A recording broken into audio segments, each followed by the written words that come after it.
You couldn't ask for a better day for some clean old-fashioned hate here in Athens, GA. The Georgia Tech Yellow Jackets, the Georgia Bulldogs.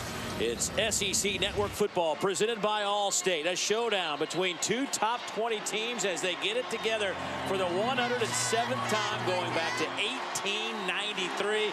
So glad you can be with us right here on the SEC Network. Dave Neal alongside my Heisman Trophy partner, Andre Ware. So glad you could join us. What a great matchup we have today. Certainly two teams playing very well right now. So many things you could talk about that are identical, including their records. But when it comes to running the football, few teams in the country do it as well as these two clubs do, but they do it differently. Yeah, they do it in a manner of Georgia Tech. It's going to be the triple option attack where they come at you trying to get the edge, work the fullback through the middle of the formation. And then with Georgia, it's just flat out downhill football with Nick Chubb coming right into the teeth of the defense. This Georgia Tech team will certainly use a bunch of guys to carry the football. You know this. Nick Chubb will have it in his hands a bunch today. Sony Michel, close to 100%. He'll be a factor in the run game as well. These two clubs have gone at this for a long time, but lately it's been all Georgia. They have won 4 straight and 12 of the last 13. Yeah, both teams, Dave, can score a lot of points. They're in the top 15 in points scored and rushing yards per game. Across the nation, so a lot of runs in this one. Expect a good old-fashioned backyard brawl. Georgia Tech wins the toss. They defer, so Georgia will have it first. Isaiah McKenzie takes a knee, and to the 25-yard line, the pigskin will go. That'll give us an opportunity to go down the sidelines, check in with the third member of our team. Her name is Laura Rutledge, and good morning, Laura. Good morning, Dave. And Hutson Mason for Georgia has completed 68.4% of his passes this season. He's on pace to set the completion percentage record in a single season for Georgia. His offensive coordinator, Mike Bobo, currently holds that record. And Mark Richt said he's impressed with Mason's accuracy, but what he appreciates most about his quarterback is his ability to stay here at Georgia. He really appreciates that he's stuck it out in this day and age of instant gratification, Dave. Well, they split Mason out to the right, and they run a little wildcat with Nick Chubb, and they come near side and pick up 6 yards on the play. So already some trickery, if you will, from this Georgia offense led by Mike Bobo, the offensive coordinator. Yeah, talking to Mike Bobo, he said there'd be a few new wrinkles today, and already the first play of the game, Nick Chubb in the wildcat formation. As you mentioned, Hutson Mason split out wide, and progress already for Georgia in the running game. 2nd down and 4. They'll fake it to the wide side, come back near side for Chubb. He's got room to midfield. He is to the 45. He is tripped up, or that could have been a really substantial gain. 24 yards on that pickup. Watch the left guard here, number 54, Brandon Cublano, get out in front, as well as the big center, David Andrews, picking up some blocks down the field. They love the screen game. Hurry up. Nick Chubb has 11 yards, another Georgia first down. Take a look at our impact players on this side of the football. Yeah, John Theus, the left tackle, graded out the highest last week up front. Sony Michel going to give Nick Chubb a spell in this one. He'll be important. Keyshawn Freeman is a true freshman and a dynamic player. And DJ White is a turnover machine in the back end of Georgia Tech secondary. Yeah, this Georgia Tech defense has been stellar the last few weeks, but right now Georgia is slicing and dicing. Another gain of 13. Malcolm Mitchell on the reception for the Bulldogs. That'll be his 22nd catch of the year. Yeah, they will do this to you where they get in a rhythm offensively and they want to play downhill. They want to play fast. You wouldn't think Georgia, being a running team and a pro-style offense, would turn the gear up like this in terms of tempo, but they are good at it when they're rolling.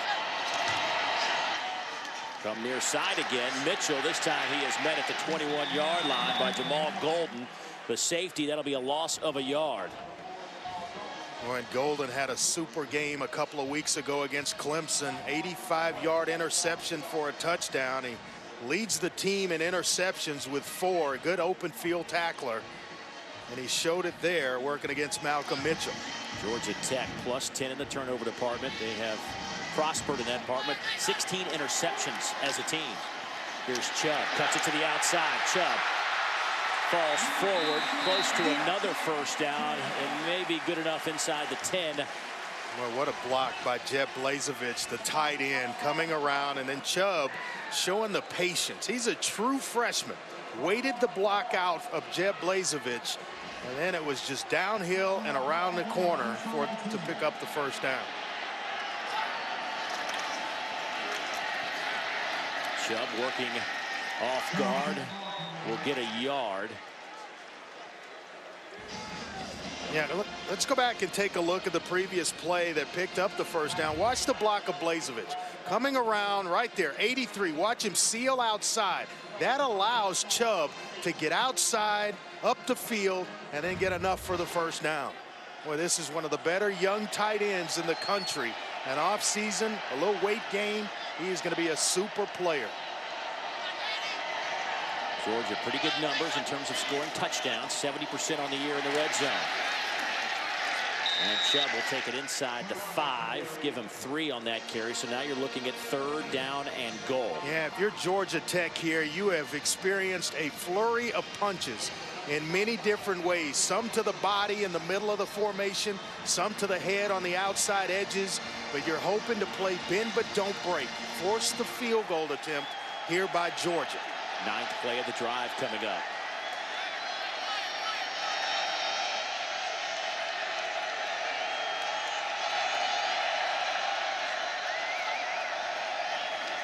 Mason across the middle, pass is caught down to the 1-yard line. That'll be a pickup of 3 for the Bulldogs as Mitchell made the reception, and now it looks as though Mark Richt says, stay on the field, we're going for it. Yeah, you got a back like Chubb in the backfield. Why not? Handoff to Chubb, left side, touchdown, Georgia. Tempo, tempo, and more tempo from the Georgia Bulldogs. And even on the 4th down and goal, they go tempo, quick snap, Georgia Tech out of position, and it's easy pickings for Nick Chubb. Nick Chubb with 6 carries on that drive, 36 yards and a touchdown.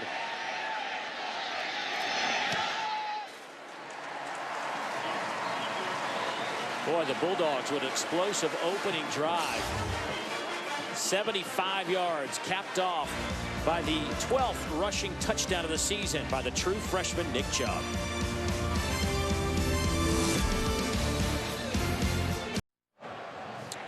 A view from Uga's house here between the hedges in Sanford Stadium, as Georgia's opening drive was highly successful, Andre. Yeah, they did a lot of mixing, a lot of runs. They mix in the screen game about once every 6 passes on the season. They'll mix in a screen. Then it was Nick Chubb working his way downfield. Good blocks up front by the offensive line. Here, Jeb Blazevich, the tight end, getting into the mix, allowing Chubb to pick up the first down. And then it was a quick hitter up the middle, basically untouched until he was in the end zone by Nick Chubb. Nick Chubb had 60 of the 75 yards between a reception and rushing, and here's what he's done since he became the starter. Sensational. I mean, Andre, those are staggering numbers. Yeah, and throwing at least 1 touchdown run in each of those games and where he's gone over 100+ yards. So you talk about a guy getting it done on a high level for the season. Now 12 touchdown runs and 2 touchdown receptions. So that's a true freshman with that type of production. Marshall Morgan kicks it off. Jamal Golden about 3 yards deep will take a knee. So now the Georgia Tech offense, which is leading the ACC and is 13th in the country at almost 38 points per game, led by Justin Thomas, the sophomore out of Prattville, Alabama, who has just grown into this position and has become a world beater of late. He is the thing that makes it go. And he is electric. 100-meter state champion in the state of Alabama. About 10.7 speed coming out of high school. If he breaks, look out. 827 yards rushing. He is completing passes over 50%, but this will be a run-dominated offense today. And that run dominated by Georgia on the defensive side. Yeah, well played by Damian Swann, and then forcing everything back inside and waiting is Jordan Jenkins, a playmaker on the edge. Watch Swann, number 5, come into your screen along with Floyd, keeping the outside leverage, and that allows Jenkins to make the play.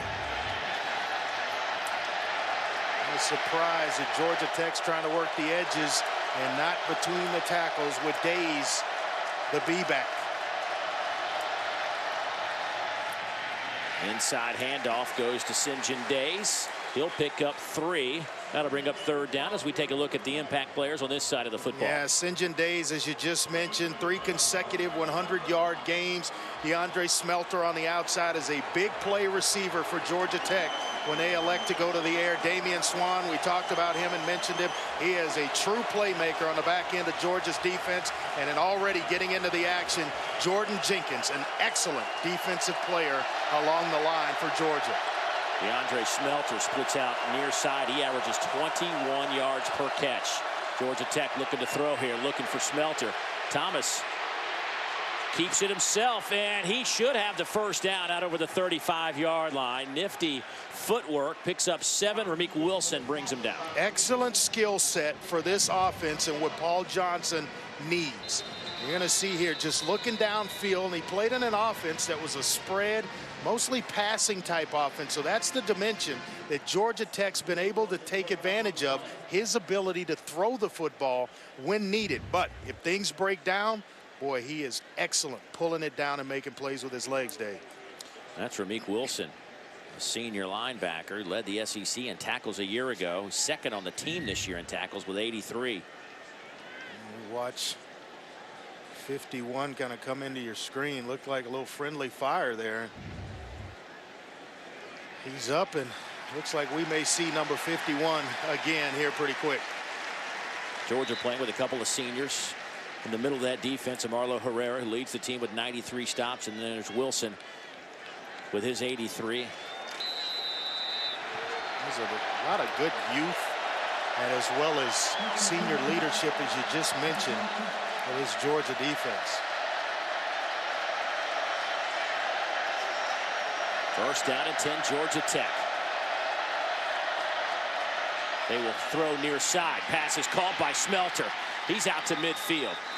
And this is the dimension that when you face the Yellow Jackets this year, you have to account for.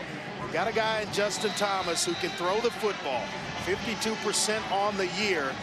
And right there, he gets it out quick, and there's the playmaker, one of our impact players in DeAndre Smelter, who can really do something with the football after the catch.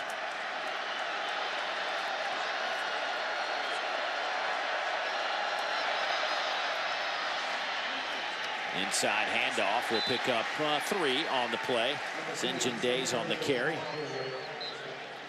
He stepped in for Zach Laskey at that B-back kind of slash fullback position, and he's an ACC back of the week earlier this year.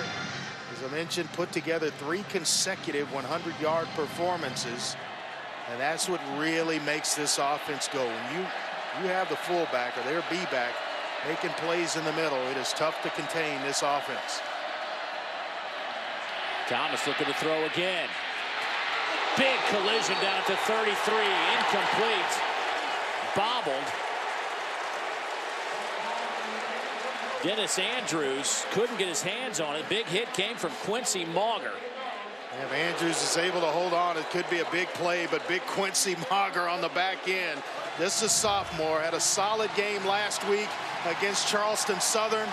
We had Andrews looking for the contact, and Quincy Mauger's going to oblige and give it to him. He's looking. I'm going to give it to you. That's about as clean a tackle as you want in the game of football right now. Well, Georgia Tech on 3rd downs has been outstanding. Nobody's been better. Over 58%. Thomas will throw. Incomplete. Had a man wide open and just couldn't connect. And it'll be a punting situation for Georgia Tech. Yeah, just kind of skipped one in there. If he actually could have set his feet, he'd have thrown an accurate pass to Tony Zennon, one of their backs. And right there, if he's just able to get a little bit more on the football, and he knows it, had him wide open, would have been enough for the first down, and this drive would have continued. Then another guy, 8 catches, averaging 20 yards per reception. Rodwell to punt it away. Back deep. Reggie Davis. He'll let it hit at the 5, and it'll trickle in to the end zone. That is just the second touchback all year for Rodwell.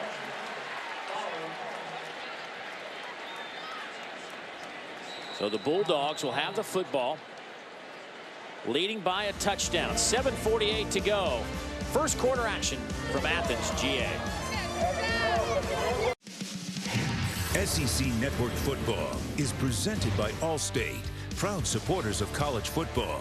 Are you in good hands? First meeting all the way back in 1893. Of course, Bobby Dodd at Georgia Tech won 8 straight. But the streak was finally broken in 57 when Theron Sapp scored the game-winning touchdown.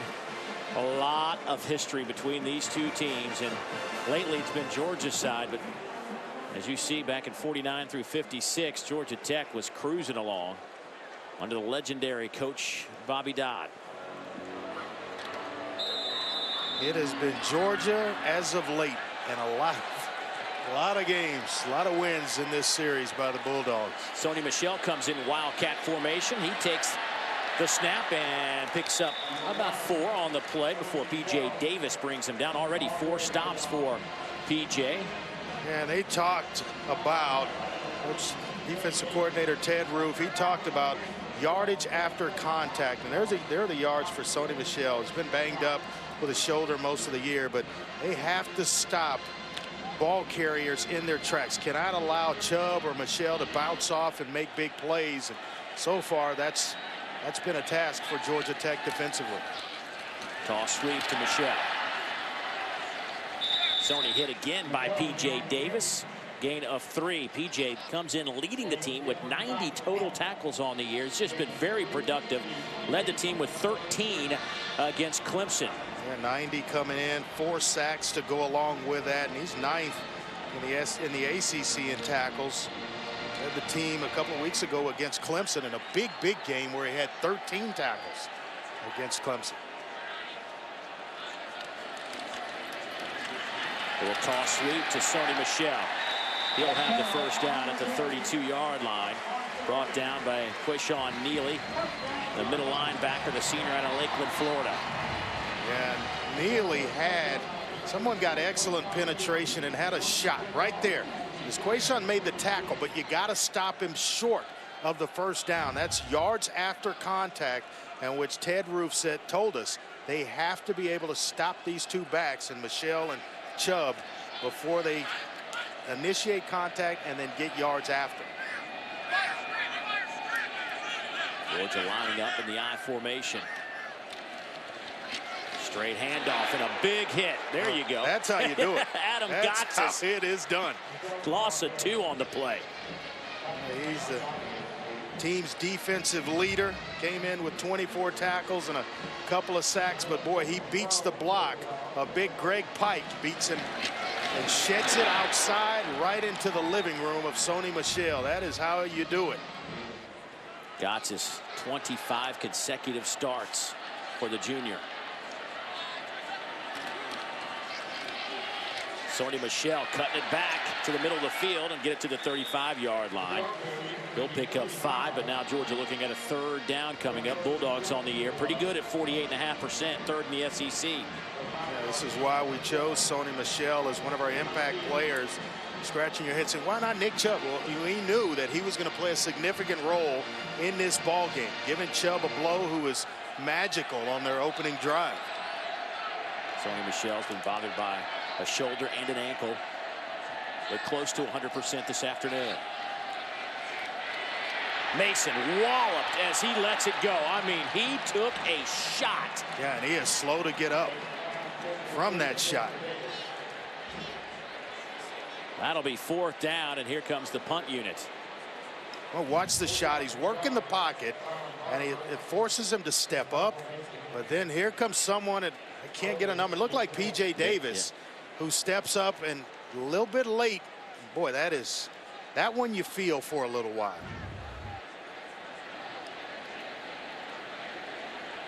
So 4th and 7.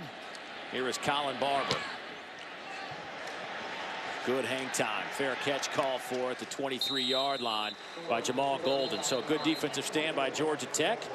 41-yard punt. Jackets have the football when we come back to Athens. 7-0 Bulldogs out in front. 7:45 tonight on ESPN. That's all you need to know. It'll be a good one. Here's what's happened, Dre, since 2009 in this game. I think it has an impact on the national landscape. And could have that same impact today. Of course, Alabama trying to stay #1 in the college football playoff rankings. And I think they might have a little revenge in mind. Just a little bit after last year's finish. Inside handoff. That goes to St. John Days out of Marietta. Herrera with the tackle. That's a gain of 8. Yeah, good size at 6'2", 231. And when this offense is rolling, Justin Thomas can really operate his triple option. But if it's going to have the success they needed to have today, St. John Days is going to have to pile on some yards between the tackles. Another inside handoff for Dace. He'll have the first down. He had 157 yards against NC State, his best game of the year. Give us an opportunity to go down and check in with Laura on this Georgia defense. Yeah, Dave, defensive coordinator for Georgia, Jeremy Pruitt, saying to his guys, keep hitting Justin Thomas and going after him, and he'll throw you the ball. He wants interceptions. He also said, whatever you do, don't relax. Play with a constant edge. Of course, Jeremy Pruitt is familiar with Justin Thomas, recruiting him when he was in high school. First down and 10. Georgia Tech. Thomas looking to throw. That ball almost picked off.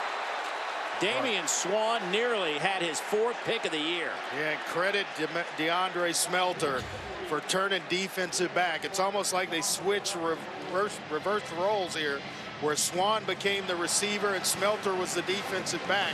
It's thrown outside when it needed to be thrown inside. I think he has a chance to complete it if he puts it on the outside shoulder of Smelter. He goes inside and Swann was right there. Second down and 10.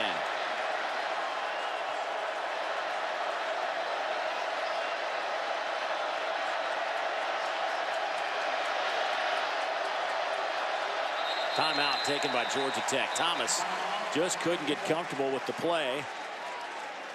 They may have gotten a false start here. There's a flag by the head linesman that came out. So before the play was actually run, it may be a false start here. That's what the Georgia players are hoping for. It's right in front of the Georgia bench. Mark Richt hoping to back him up 5 before the timeout was called.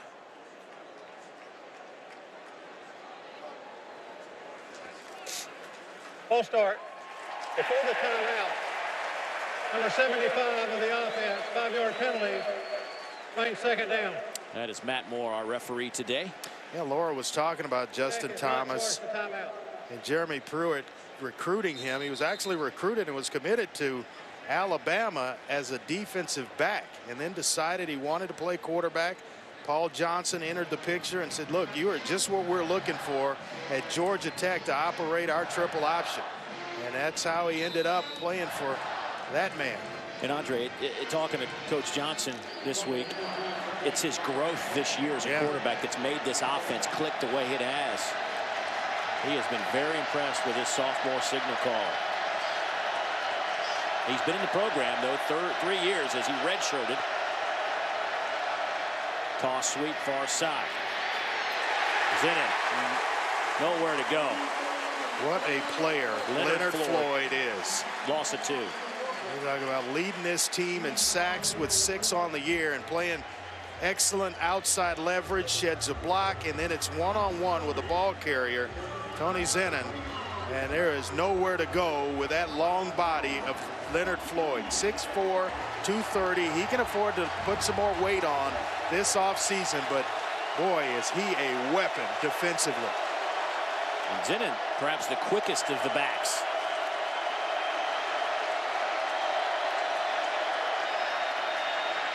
Thomas.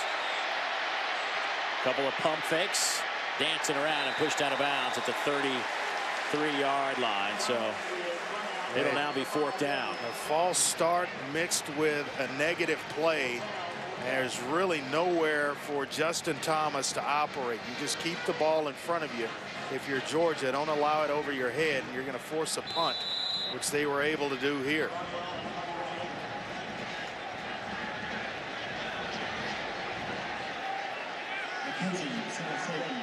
Ryan Rodwell to punt it away. Isaiah McKenzie now back deep. Oh, what a punt. Boy, this is an excellent punt, but McKenzie will have a chance to return it. And he slips at the 22-yard line. But a 46-yard punt. It's clean old-fashioned hate. It may be clean, but doesn't mean these guys won't hit you. There have been some pads of popping between the hedges today. Back in a moment.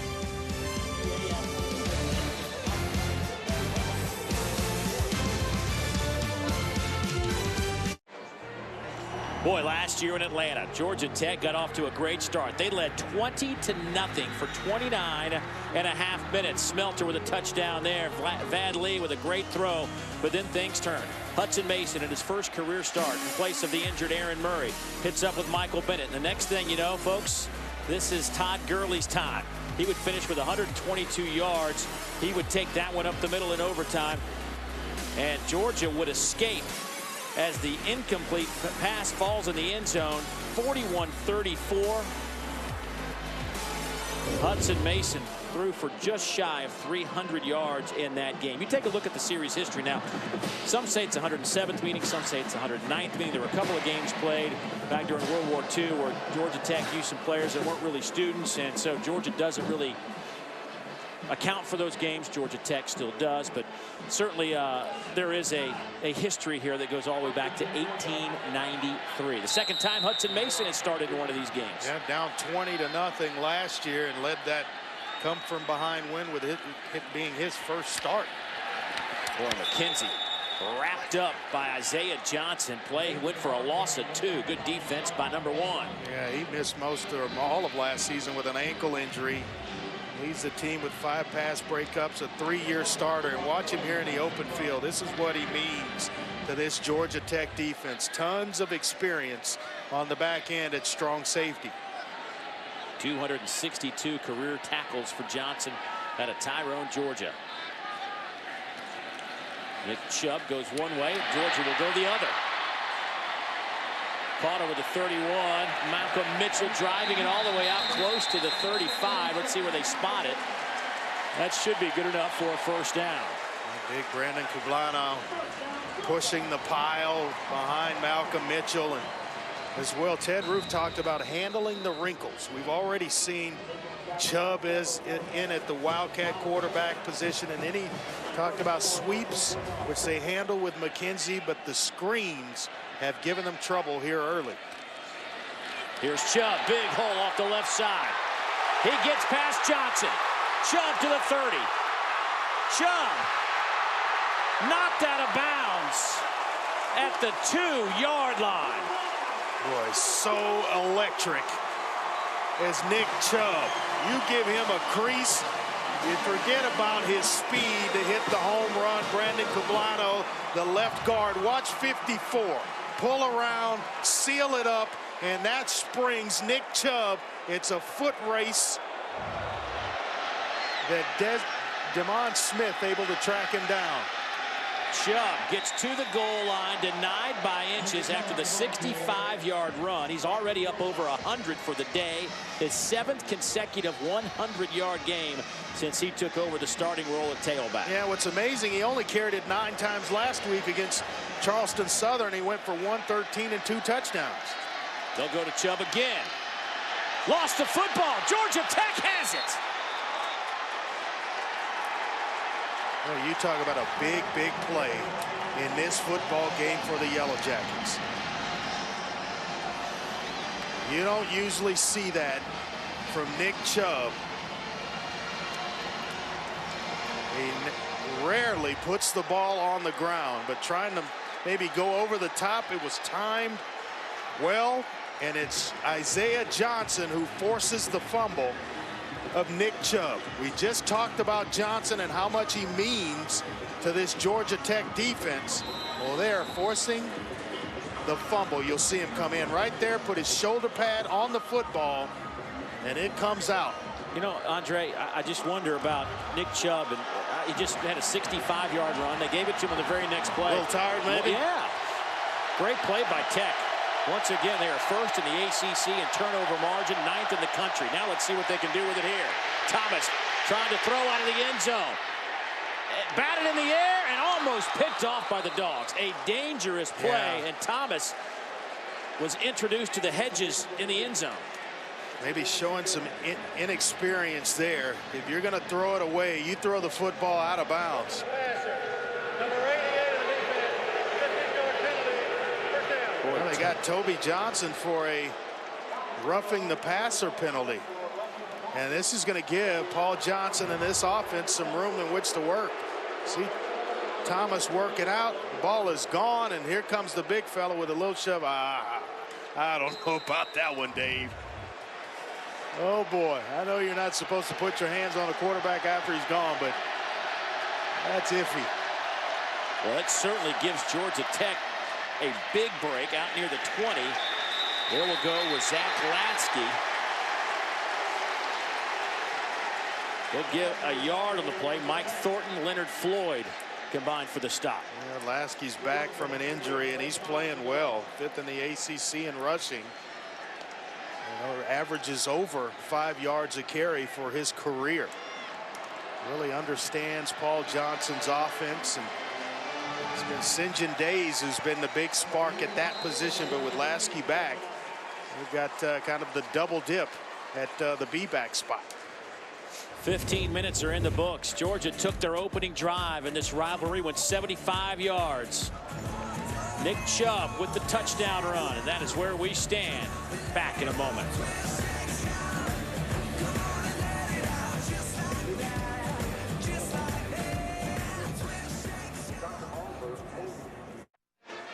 Top 20 matchup between Georgia Tech and Georgia Bulldogs, up by a touchdown as we begin the second quarter. Let's go back to the end of that first quarter. Nick Chubb on a 65-yard run. Yeah, it just became a sprint towards the end zone. A nice job of tracking him down right there at the end. And then we were talking about it during the break. Maybe a little tired, maybe a little winded, with a combination of Isaiah Johnson putting his shoulder pads right where they needed to be to force that fumble of Nick Chubb.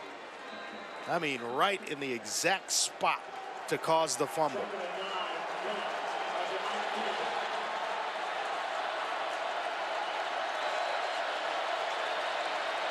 Second down for Georgia Tech.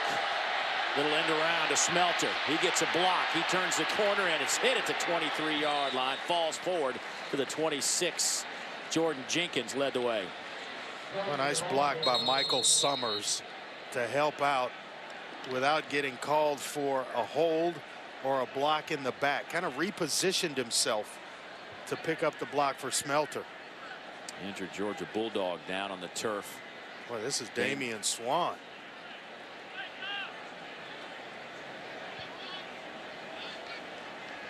A leader on the back end, a playmaker. He's played just about every position. Actually, two players. You got Lorenzo Carter and then Swann on the other side. Swann's played just about every position on the back end. It looks like both will be back. I really like him. He really reminds me of a college teammate,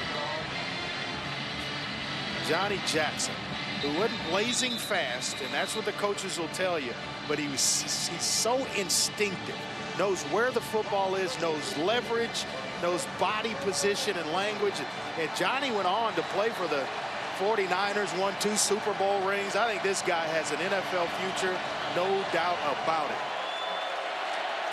Georgia Tech 1 of 3 on third downs, looking at a 3rd and 2 here. Zen goes in motion, stops, but they'll hand it to the up back. Looks like they'll have the first down. It'll be close. Zach Laskey hit by Toby Johnson. See if they don't bring the chains in. Matt Moore getting an eye on it, and he will. They'll do just that. All of a sudden, they're running the fullback or the B-back a little bit more. Laskey, St. John Days, he may be just a little bit short here.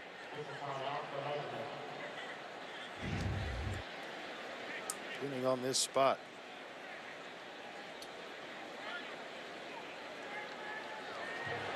And they will have it. Half a football. Good spot. Picks up the first down. And when this offense, when you're able to get the fullback going, St. John Days and Laskey, as I mentioned, that's when they become dangerous, because they just kind of soften you up in the middle, and then they condense you down inside to try to take that away. And that's when all of a sudden the A-backs, those pitchmen and the quarterback, start making their marks. Swann back on the field for Georgia. Thomas going that way, spins out of trouble, throws, caught by Smelter around the 40-yard line. Well, this is where Georgia Tech, particularly this season, with that young man, Justin Thomas, DeAndre Smelter, you got Darren Waller as well on the other side. This is the element that you don't really account for. You haven't had to account for defensively in previous years. This is a kid that used to play in a spread offense in high school and threw it around a bunch. Well, I like the way Smelter came back to help his quarterback out. Picks up a dozen yards and a first down. Thomas will throw it again. Now he spins and spins again. Wilson chasing him down. A little Doug Flutie action there.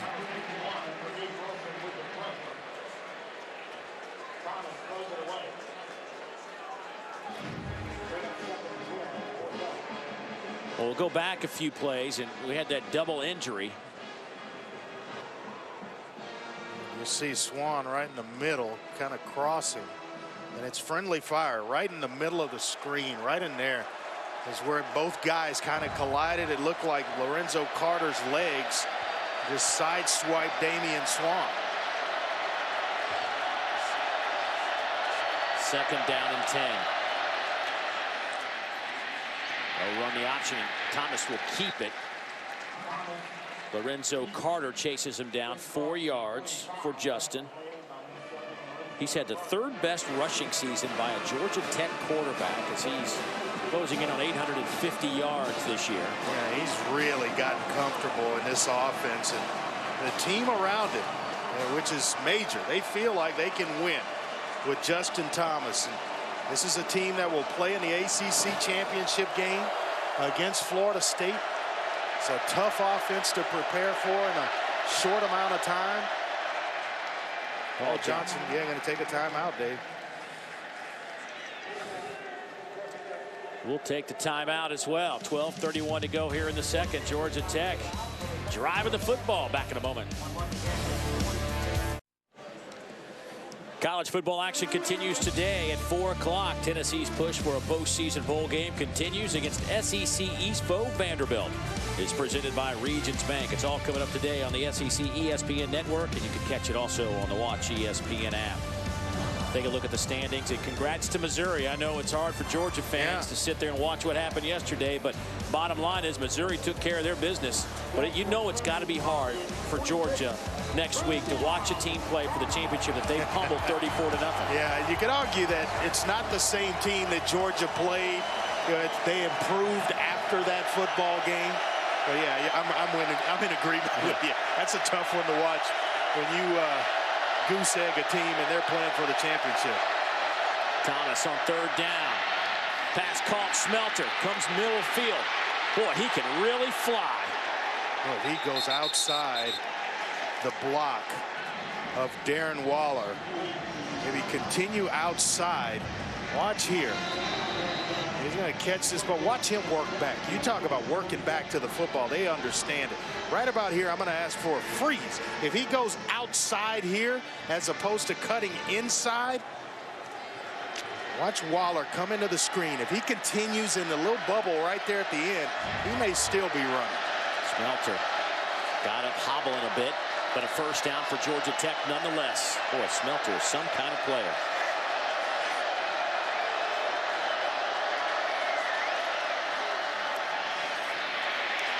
Thomas will keep it on the option. Well played by Georgia, only a yard. How about coming into the game? Georgia Tech had rushed the football 600 times. They had thrown the football only 161.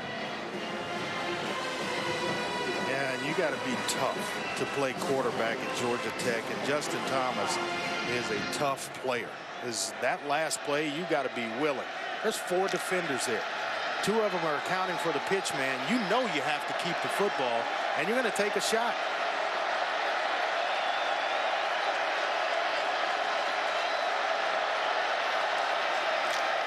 Inside handoff, Zach Laskey. Boy, did he hit it. Gain of 6 on the play. Zach, 4 carries 2 weeks ago against Clemson, trying to bounce back from an injury. Coach says he is fine today and ready to rumble. Well, he got a nice block up front by Freddie Burton and Shaq Mason, the center and right guard. And that is Smelter, who is in a little bit of pain. Looks like an ankle. 3rd down. 10th play of the drive coming up. Another dive play, and that'll be good enough for the 1st down. Laskey picks up 3. Ray Drew in on the tackle, but this is the kind of drive that is exactly what Georgia Tech wants to do. I was telling you a story about Paul Johnson when he was at Navy. I did a game, the Emerald Bowl, out in San Francisco. He's playing New Mexico, and they went on a 14-minute drive. It continued to lapped over from the 3rd quarter into the 4th quarter. They ended up scoring 3 points, but penalties would back it up. They convert 14 minutes. Thomas keeps it swallowed at the 25-yard line by Ramik Wilson. So you talk about possessions being important when you play his teams, because he can chew up so much clock and convert. You talked about it, 58% on 3rd downs. They will just eat up a football game in time of possession. Second down, and let's call it 9. Another dive play to Laskey. He'll pick up 4 before he's pushed back. Ray Drew with another tackle. Give us an opportunity to join Peter Burns back in our studio. Hey, Peter. All right, gentlemen, Stanley Boone-Williams already had a 43-yarder. Well, this time he takes it in from 11 yards out. Kentucky all over Louisville, 13-0, and a good one down in Death Valley, South Carolina. Quick start, but Clemson has answered 7-7 down in Death Valley. Thank you, Peter. Here it's 7-0. Georgia out in front. Under 9 minutes to go, 2nd quarter. Georgia Tech has converted all 3 of their 3rd down conversions. Remember, they are the best in the country in this department. Stuffed. Ray Drew with another tackle. That is 5 for the senior out of Thomasville, Georgia. Yeah, it wouldn't surprise me if Paul Johnson went to the fullback thinking maybe 4th down that he'd go for it, but he's been gashing them. Laskey's had some pretty big runs here in this drive, and there Georgia pinches down inside. Big Ray Drew on the stop to force a field goal attempt here. Ray Drew came in with 23 tackles on the year. He has 5 today. 37-yard attempt. Harrison Butker 10 out of 16 on the year. His long is 46. Right between the hash marks, and it's blocked. And guess who got it? Ray Drew with the block. The senior going out in style. Ray Drew with the block. I think it's Damian Swann with the recovery and the advancement of the football. But Paul Johnson talked to us about his kicker, thought he would have a better year than 10 of 16. It just seemed to take a while before this ball was set and kicked. Well, Ray Drew had 4 consecutive tackles and then caps off that drive with a block. It's a low kick. It actually hits Drew right between the 4 and the 7. Swann with a recovery is setting up Georgia in excellent field position.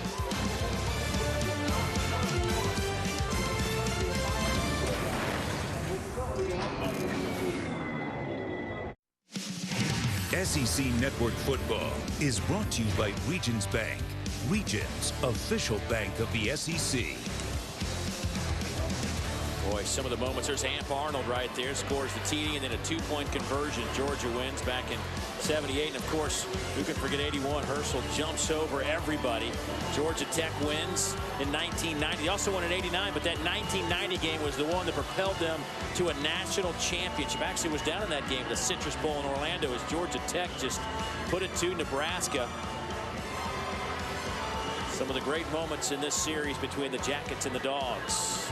I'll tell you the difference in this one right now is big plays. Georgia averaging about 7.8 yards a play. Georgia Tech having to grind at 4.1 yards per play. Chubb. And another big play. After almost a 6-minute drive, that's nothing for Georgia Tech. Nick Chubb and the offense back on the field. Nick Chubb today is over 100 yards again, and a flag down. Let's see. False start. Half infraction. Number 61 of the offense. 5-yard penalty. Remains first down. That's David Andrews, who's making his 38th consecutive start. You don't hear very often a coach describe your center as the offensive and team leader, but that's the case here with David Andrews. Yeah, a lot of experience, 3-year starter, replaced a 4-year starter in Ben Jones, who's now the left guard for the Houston Texans. Hutson Mason will swing it out to the far side. Jonathan Rump. He will take it to the 43-yard line. Give him a dozen on the catch. Boy, has Rump come on in the last couple of weeks, and he's been a kid that has had some injury problems during his career here at Georgia, but gives him another option on the outside when he's healthy. Nick Chubb met at the line and stopped in his tracks. First man there, Quayshawn Neely, the middle linebacker, along with Keyshawn Freeman, the true freshman defensive end, who the coaches are very high on. You see the numbers there for Nick Chubb. 11 carries, already over 100 yards, 110 to be exact, and a touchdown. Throwing another reception for 24 yards. He is a big play machine for this Georgia offense. Sony Michel in the backfield for the Bulldogs. 4-man front from Georgia Tech. They will throw. And the pass is caught on the far side by Jay Rome. His 9th catch of the year for the junior down in Valdosta, Georgia. Pick up a 5. An excellent athlete. He was a member of Georgia's hoop team in 2011 through 2012. And Dad was a 2-sport star at Clemson. Was selected in the 78 NBA draft and 79 NBA draft. Comes from some pretty good genes. Sony Michel. Neely with the tackle, a gain of 4. Georgia using a lot of up-tempo offense today, more so than we've seen in the past. They like to kind of use it sporadically as a a Jacket is down on the field. That looks like, is that P.J. Davis? Well, that's their leading tackler defensively. One of their leaders, just a sophomore. And their best run stopper. Well, they tend to him. We'll take a break. 6:02 to go before halftime. Georgia Tech training staff taking a look at P.J. Davis, who has 7 tackles today, 2 behind the line, 97 for the year for the small diminutive linebacker who just seems to make every play. And it looks like maybe he just got his bell rung here. Yeah, it didn't look like anyone came in low or that he took a big hit. Let's hope he's all right. He's a young man that was hardly recruited out of high school. As a matter of fact, Georgia Tech picked him up the week before signing day a few years ago. Paul Johnson ended up having a scholarship available the week before and decided to call on Mr. Davis, and he said, absolutely, I'll accept. And it has been a pretty good match. Good last-minute signing. Yes. As you talk about a kid that's come in this year and really has come into his own. You mentioned it, leading the team in tackles, coming into this ball game with 90, has 4 sacks and an interception to go along with it. Here's Chubb. Boy, he gets walloped. Isaiah Johnson came flying in late to make the hit on Chubb after a gain of 4. Let's go down to Laura. Well, Dave, right now the athletic trainers for Georgia Tech are taking P.J. Davis through concussion testing. So far, he looks to be responding well. I'll get back to you guys with more information on that. As for wide receiver DeAndre Smelter, he's been grimacing in pain. He's dealing with a left knee injury. They put some ice on it, and he's right now sitting on the training table. He even was fighting back tears earlier, so he's in a lot of pain. Certainly somebody they want to see if they can get back on the field. Boy, that is a huge. Those are 2 of their best playmakers on each side of the ball. On 3rd down and 2, that's going to be close. Chubb, I don't know if he got it or not. P.J. White in there. He didn't get it. He didn't. It was close. Going to bring up 4th down here, but nice job of kind of getting in low and winning at the point of attack. DJ White led the charge as Georgia's going to go for it here on 4th down. They'll hand it off to Chubb. Breaks through the line and has it. If he keeps his balance, maybe a foot race. He stumbles coming through, and I thought he may have thought he was going to engage in some contact a little bit sooner and got a little too low.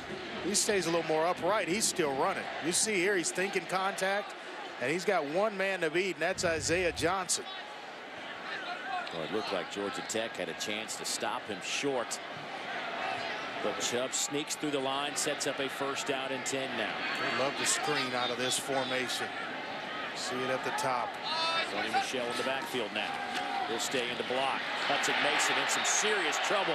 He was looking to pitch it off to somebody, but nobody was there. Keyshawn Freeman, our other impact player, true freshman, has really had an excellent season. Every week he seems to get better, and he beats Greg Pike. Already 3 tackles, 1 for a loss, and add a sack to his total. How often do you hear a coach like Ted Roof, a defensive coordinator, describe a player as he's everything that is right with college football? That's about as high a praise as you can get. Mason over the middle, pass caught. Jerome, he stood up at the 15 and dropped. Boy, the play fake. The play fake to Sonny Michel holds the linebackers. You're so successful running. Watch here. Just the false step of the 2 linebackers. That clears out the middle for Jerome and made it an easy throw for Hutson Mason. Boy, under 3.5 to go here in the 2nd quarter. Georgia's drive. Impressive to this point. After the block field goal set this whole thing up. Sonny Michel cuts it back to the 5. Dives for the pylon. He'll be just shy. Did the ball come out? Georgia Tech says they have it, and they do in the end zone for a touchback. Oh boy, what a break for Georgia Tech. You're talking about dodging some serious trouble on 2 occasions. Once by Nick Chubb, this time by Sonny Michel. Ball comes out. It's still in bounds, and guess who? Isaiah Johnson, arguably the defensive MVP to this point in the football game for Georgia Tech. The Bulldogs' last 2 drives have resulted in fumbles. This is a Georgia team that came in with only 8 turnovers total, the 2nd fewest in the FBS. But Georgia Tech, once again, creating turnovers. Bend but don't break is what's been going on with Georgia Tech defensively here. They allow yards, but they don't allow you to score. Georgia Tech with the football after Georgia on their last 2 possessions. First it was Chubb, then it was Michel. They have turned it over in the red zone.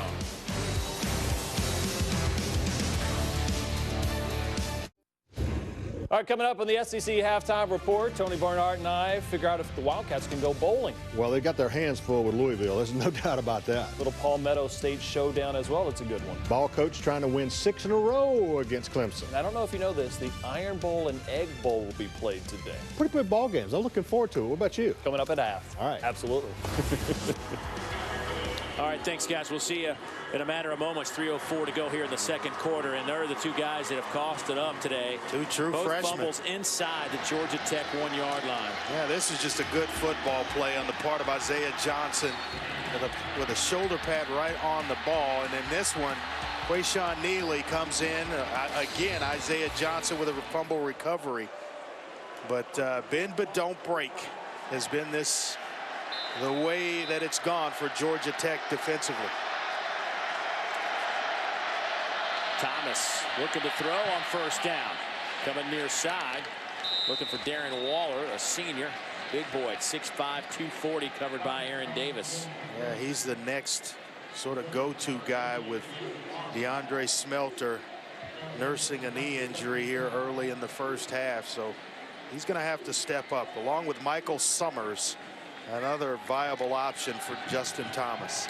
That is not a good sign for Smelter. 15 sitting on the training table. He is a big play guy, averaging 21 yards a reception and 7 touchdowns. Having to watch right now is Thomas with the pitch. Best gainer on the ground for Georgia Tech to this point as they go with Perkins, and he'll pick up 25 yards. Yeah, you're thinking with the incompletion on first down, they're going to run the fullback. Need something positive. Everybody bites down inside. It allows a one-on-one situation with Lorenzo Carter and Justin Thomas. He draws him in, flips it out there to his A-back in Charles Perkins, and the first big gain in the running game for Georgia Tech.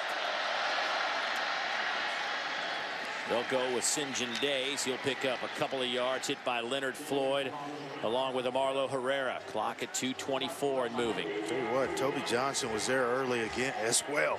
All 6'4", 300 pounds of it. Big fella, number 88, stretching out those 2 8s. One of 27 seniors honored today before the game for the Bulldogs. There's the pitch to the 45-yard line, close to the first down. Perkins will pick up 7.5, maybe 8. Well, watch the work of Dennis Andrews. You better have some pretty good edge blockers and some unselfish players. Watch number 3. That right there, just working against Swann. That allows the back with the football to turn up the field, Perkins. If you don't have that block, he is stopped way short of the first down. With it, it gives him a first down.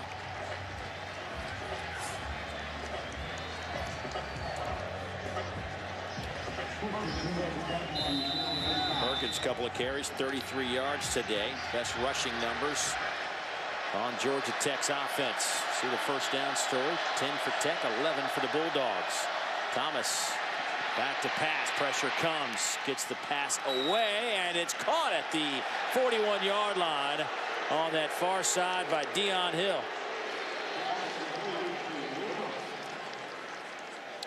Don't forget tonight on the SEC ESPN Network, we'll bring you a live alternate presentation of the Iron Bowl. Join Paul Feinbaum, an SEC Network analyst, as they break down highlights and discuss the game as it happens. Paul Feinbaum Film Room, Iron Bowl live tonight at 7 on the SEC ESPN Network, and watch ESPN.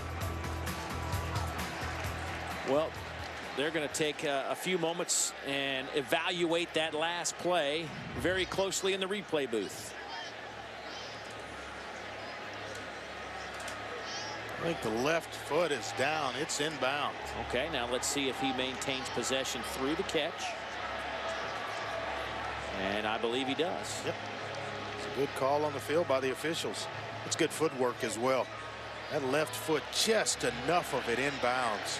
And you can actually see a little bit of the green grass pop up from the work. Watch here. This is a good angle. Watch right there at the bottom. The dirt pops up with the grass, and all it takes is 1 foot. This is our best angle. Remember, it was called a catch on the field. That's inbounds, David. Look at that. Well, first of all, David Oliver, our linesman right there, is 3 feet away and staring right at it.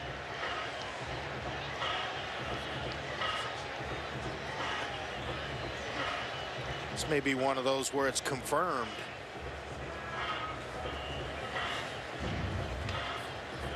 Well, Johnson certainly gave it his seal of approval.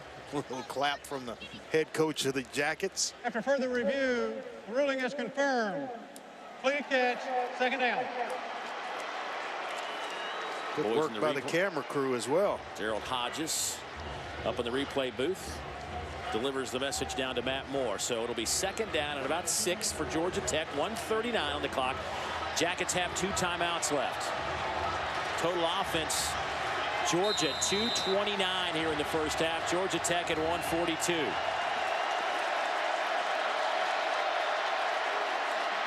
Thomas steps up, incomplete. Trying to find Perkins through all the traffic, and tell you what, showing you the athletic ability. Watch the pressure that he's able to avoid. He gets it right away from the outside by Floyd, steps up, and then he's just trying to be an athlete to get the ball to Perkins, and unable to do so. But still just avoiding a sack or pressure. It's a nice job by Thomas. They'll go with Days on third down, and he'll be a couple of yards shy. Georgia Tech, by the way, has not been shut out in a first half of a game since 2008 against North Carolina. Still a lot of time to play, and when you run a play like that on third down to your fullback, the message is we're going for it on fourth down. And here they come right to the line of scrimmage. They get a repeat. Georgia's going to take a timeout. Timeout. Georgia, that's their first time out of the half. We'll take the timeout as well. Back to see this 4th down and 2 in 60 seconds. 4th down and 2 for Georgia Tech. Late first half, 1:08 on the clock. You go with a dive play or take it outside? I think I go right back to St. John days. They'll pitch it. Perkins has it. Georgia Tech will move the chains and stop the clock with 1:02. But that's the beauty of this offense, Dave. You can give it to Days if it's there. If it's not, he feels the defense press down inside to take away the fullback. You pull it. Now you've got the option. Swann takes the quarterback. Easy pitch to Perkins for the first down. Thomas comes near side. That throw behind Darren Waller. Boy, and this is where if you're going to throw the football, it just hurts you not having Smelter on the field. He's hurt with a bad knee right now. It really does, because he's 6'3", about 222, big framed receiver. And you hear me talk a lot about this, where you don't have to put it on between the 1 and the 5 with a guy like that. You throw in his vicinity, in his range, and he can catch the ball away from his body. Those numbers pretty much tell you the story. 4-man look from Georgia. Now it's a 5-man front. Thomas, big drop. He'll just throw it away and stop the clock and live another day. Nobody really open. Basically a 3-man route. B.J. Bostic, he was eaten up in the middle of the field. Waller on one side. I think it was Michael Summers as well in there. Thomas now 4 out of 12 throwing the football, 48 yards. Big down here where you need something. You need about half of it to give yourself a chance to convert on 4th down. Georgia Tech's had a field goal block, but Georgia has fumbled it twice at the 1-yard line. Thomas again. Pass caught right at the first down marker. It might do it. That was Deion Hill again. And remember Paul Johnson, we talked to him earlier this week, and he said, look, people think just because of what we do offensively, 3rd and long, we're in trouble. Well, Justin Thomas gives us a chance. And this is certainly qualifies 3rd and long, 3rd and 10. And there he is, completing one to Deion Hill. It's right about the first down marker. It's close, about half-yard shy. And when you run this type of offense with Days at fullback, give yourself a chance. St. John Days off the right side, the first down, and then gets out of bounds at the 12. A gain of 13 for St. John. And 27 seconds on the clock. You go behind the best player up front in Shaq Mason. Watch 70 work. Watch number 70. Just blowing everything down inside. And then that clears it out for St. John Days. Boy, they talk, they think a lot of Shaquille Mason, named after Shaquille O'Neal. But he is a solid football player for Georgia Tech, number 70.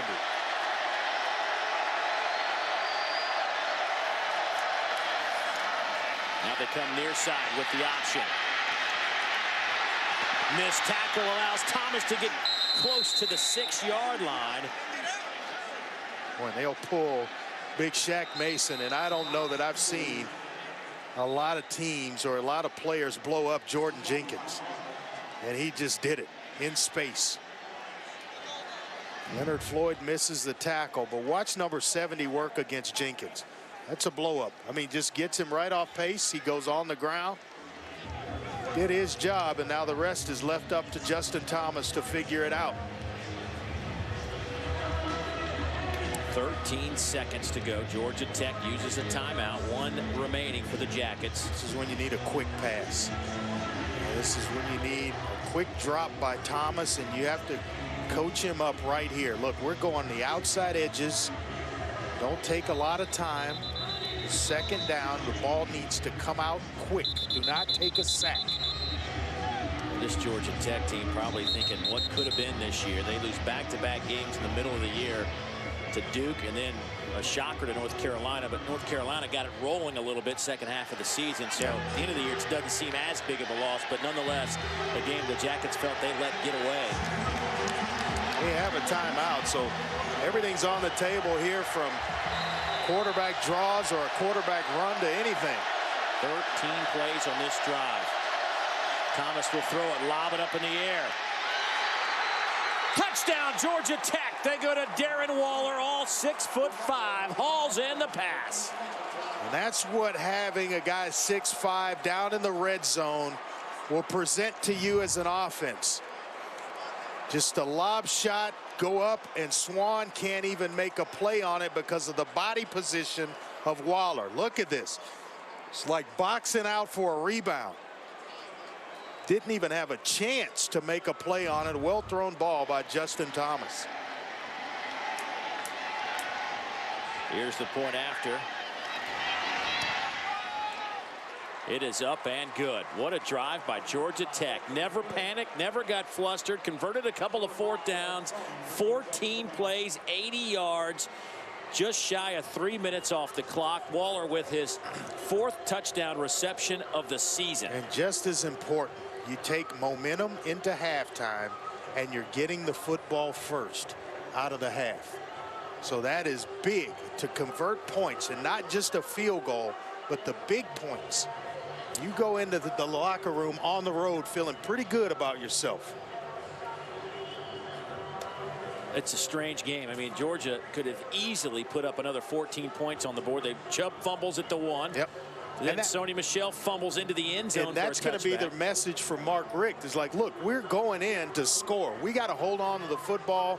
We could have this game in hand, but we put it on the ground. We've got to avoid the turnovers offensively.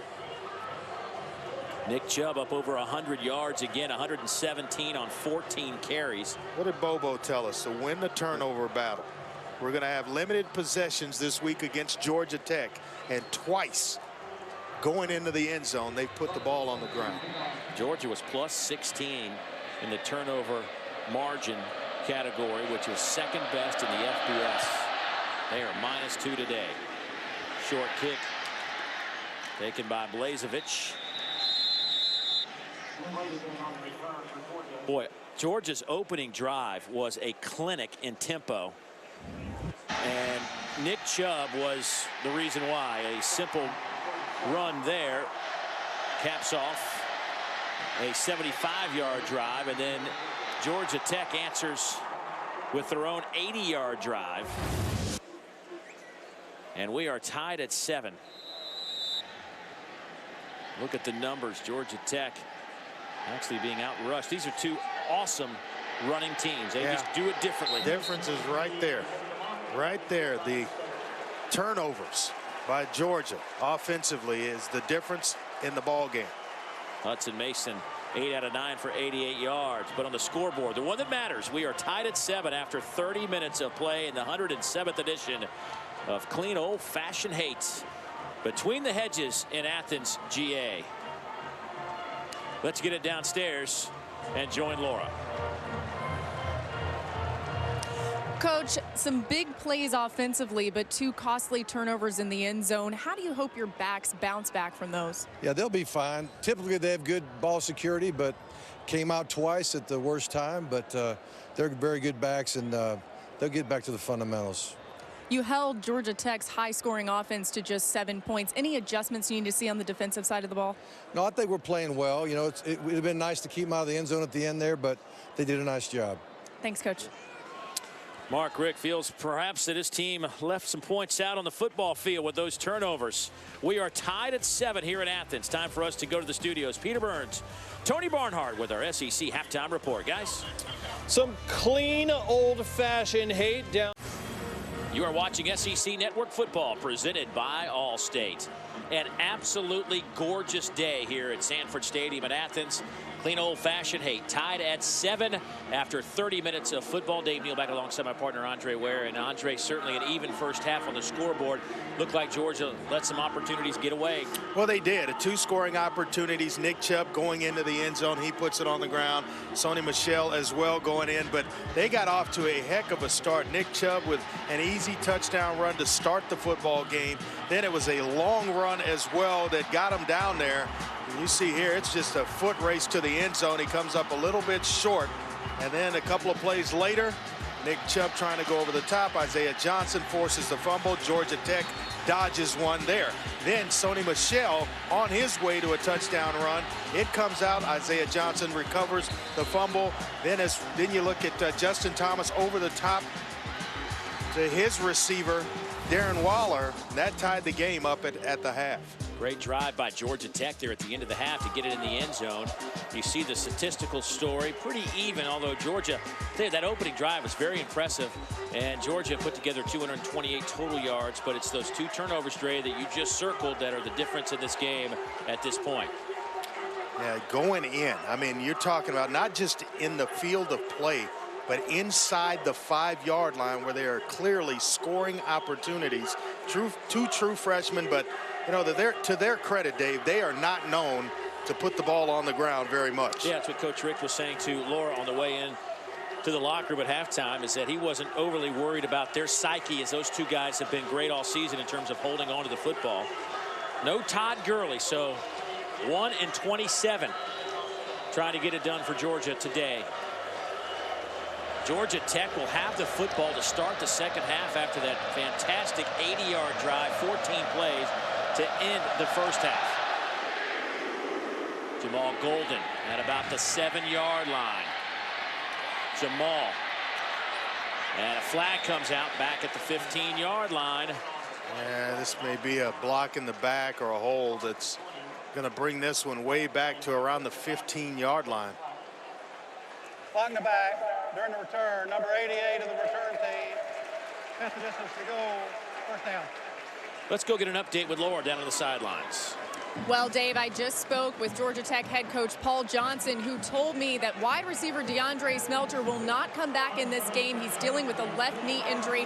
They decided to hold him out. Johnson saying they're going to have to figure out how to get it done without Smelter. He also told me on the positive side of things, they're very happy about the fumbles that they've forced for Georgia. Yeah, and it was actually at the tail end, like a second tackle, that his toe got caught, and then the knee injury came after that. Big run up the middle for St. John Days. That'll be a gain of a 12 and a first down. But what's the tail end of this play? One more Smelter time. Injury? He's actually tackled by Aaron Davis. He gets up, and then Davis tackles him again. You could see the left toe kind of get caught in the turf, and the knee twist inward, and that's where the injury occurred. It's the second tackle on a kind of after the whistle had been blown that caused the injury to DeAndre Smelter. And remember the ACC championship game next week in Charlotte with Florida State. Hope we can get back for that one. After the 12-yard run, movement up front by Georgia Tech. Yeah, Trey Braun, the left guard, sitting in there a little bit too long. Number 78 of the offense, 5-yard penalty, first down. Returning starter who's starting his 11th consecutive game. A versatile offensive lineman as well, who can play a lot of different positions up front for Paul Johnson. You know, this isn't the biggest offensive line you'll see, but what Paul Johnson says about him, he wants quick. He wants quicker offensive linemen where he can pull and things of that sort. And they have that edge to them. They play hard every single snap. That time Georgia's defensive front getting the job done. Gain of about 1.5 yards. And not a lot of room for Charles Perkins. There's to operate. Trying to punch down with Shaq Mason and maybe come out the front side of it. Nice job in there. Just kind of sitting in, holding the point of attack was Mike Thornton.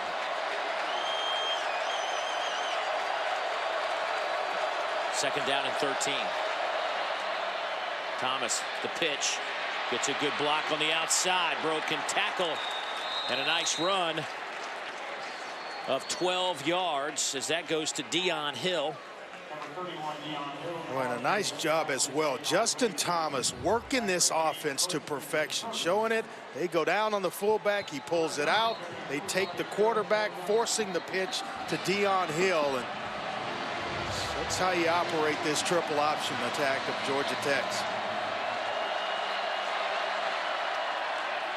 Boy, Days cuts it outside and picks up the first down over the 40-yard line and 11 yards. Wilson with the tackle, but the first time we've seen him cut one to the outside. A big fella showing some give it and take it away. Inside, puts that leg in the ground, and then right there is what I like. Getting right back vertical to pick up positive yards. Not allowing the defense, Ramik Wilson or Herrera, to force you outside wide for a lesser gain, but get right back up the field.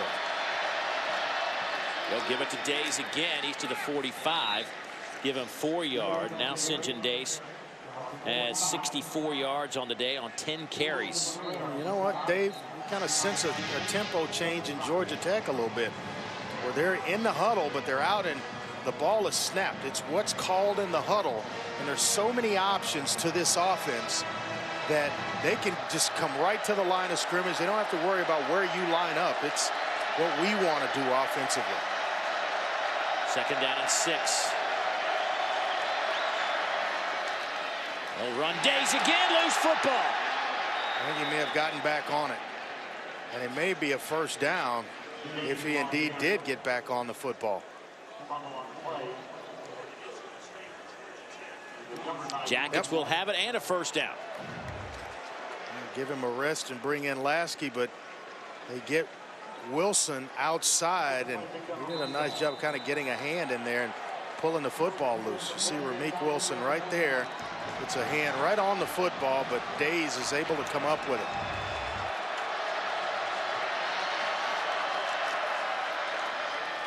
And they'll hand it to Laskey, and he drives his way to the 43-yard line. 6-yard pickup. Now you're looking at second down at about 4. Yeah, and it's kind of a change of pace when they go from Days to Laskey.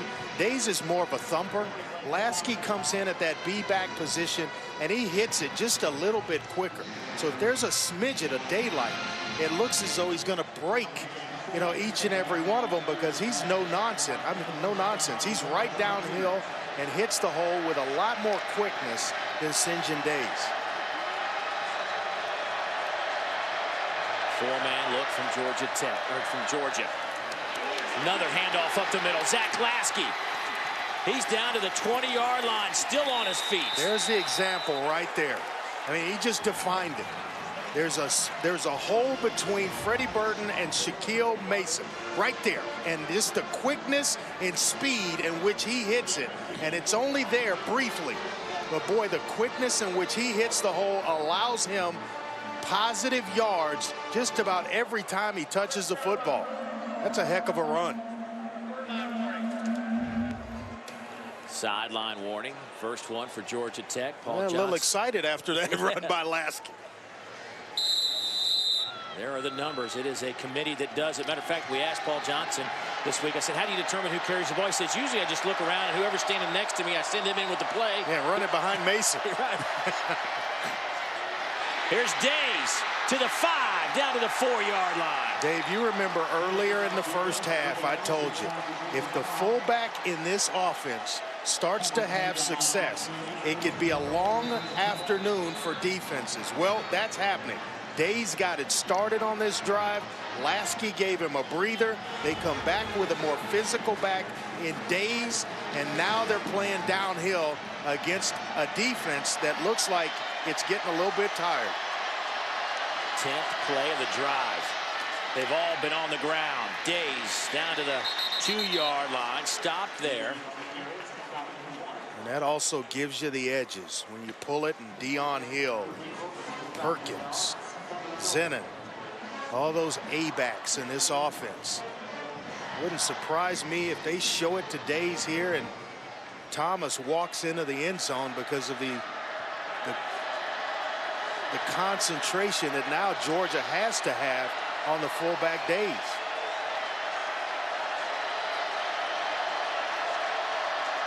Second down and goal. Days stopped at the line of scrimmage. Leonard Floyd, Ramik Wilson met him in the hole. Nice job of playing it. They are concentrating inside, and you've got to get that fullback stopped first.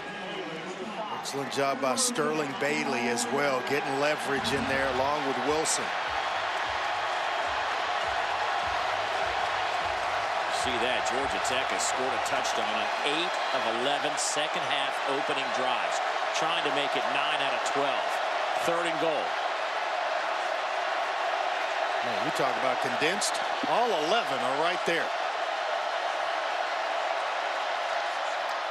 Thomas keeps it, and he is stopped shy of the goal line. Georgia says they have it. No whistle. Damian Swann. There he goes.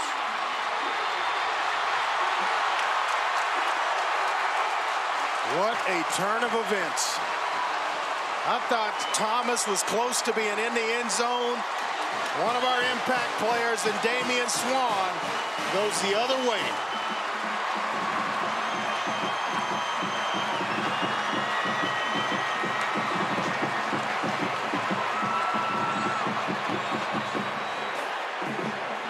Paul Johnson runs out on the field to call a timeout. Yeah, he wants him to take a look at this to see if Justin Thomas actually got into the end zone.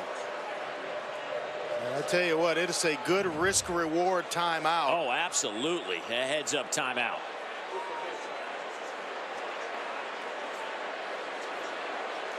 They just can't tell. There's so many bodies in there.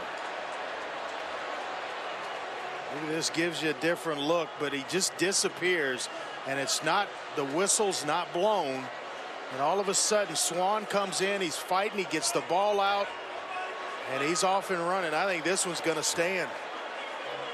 I have seen some crazy things. How about the Jasper Sanks fumble years ago at the goal line in Atlanta? Hey, you see Swann right there come in. He is finally gets the ball out. This is going to be a Georgia touchdown.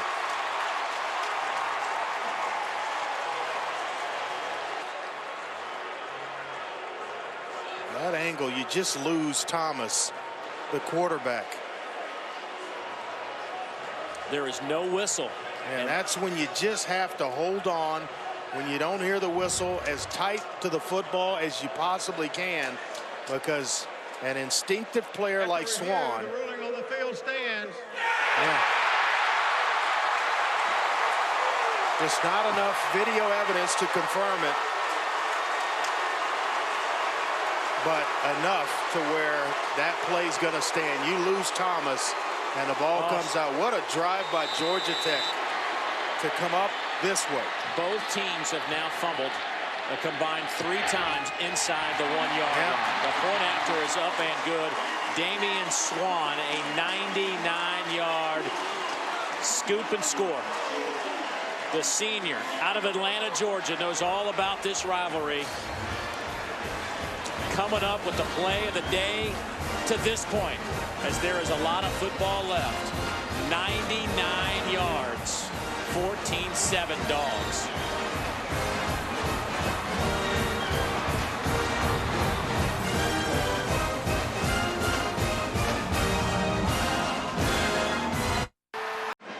Let's flash back to 1999. Quincy Carter, Joe Hamilton. After Georgia had a come-from-behind lead, Tech tied to score a 6-yard touchdown pass. Then the Bulldogs marched to a 1st and goal at the Tech 2. With 20 seconds remaining, Jasper Sanks, well, He did fumble. That was the ruling on the field, although it looked like he didn't. As Jim Donnan ran the show, then Georgia Tech had a chance to win it in overtime. But the field goal is blocked. George Godsey comes up with the block. Georgia Tech has another opportunity as that was 3rd down. And on 4th down, they split the uprights, and Georgia Tech wins 51-48. We show you that because Georgia Tech thought they might have had a touchdown, but Damian Swann picked the pocket of Justin Thomas and took it back the other way, 99 yards. How about this drive, though? I mean, this is 12 plays, 91 yards, 6 minutes and 18 seconds, and it ends in a fumble return for a touchdown. And the majority of it done on the ground, and then to have it in that way, boy, that could be just demoralizing going forward for Georgia Tech. How do you respond? Golden bringing it out. He is trapped at the 10-yard line after a 12-yard return by Tim Kimbrough. And let's go back to the play on the goal line one more time. Yeah, Justin Thomas shows it to St. John Days, follows him into the hole. And just fighting and scratching, but a heads-up play by Swann because you can see him come in, reach, fight, get the ball out, and then takes off running for the end zone. Of all the turnovers today, the 2 by Georgia and then that one the biggest because it led directly to a touchdown and points on the board. Paul Johnson asking for an explanation. I don't think there's much you can say about that at this point. You just got to coach him up to hold on to the football. You're in a crowded area like that, you have to have 2 hands on the football. Costa Vavlis, the injured Georgia special teams star, the senior out of Tarpon Springs, Florida. Well, Georgia Tech went 91 yards on that last drive. Ball is spotted at the, looks like close to the 12-yard line this time. You can still see it's playing in the mind of Justin Thomas. He's got to shake it off. Right, you had a great drive. Yeah, you just got to go back and just try to repeat what you just did, but hold on to the football at the end of it. By the way, that fumble recovery by Swann is the longest here at Georgia for a touchdown since October of 2003 when Sean Jones returned one for 92 yards against Tennessee. Well, he wasn't touched. You see the injury just kind of goes down. Maybe the turf or something just gave way in his lower leg. Hopefully he'll be back. He's a big part of their special teams. 1st down and 10, Georgia Tech. And whistlers will stop the play. Looks like some movement. False start, and there'll be several of these for Georgia Tech. False start. Number 84, the offense. 5-yard penalty. Thanks, 1st down. It's tough when it happens, but when you're this deep on your own end of the field, boy, it just allows the defense to really get aggressive when it's 1st and 15 as opposed to the normal yardage, the normal down and distance.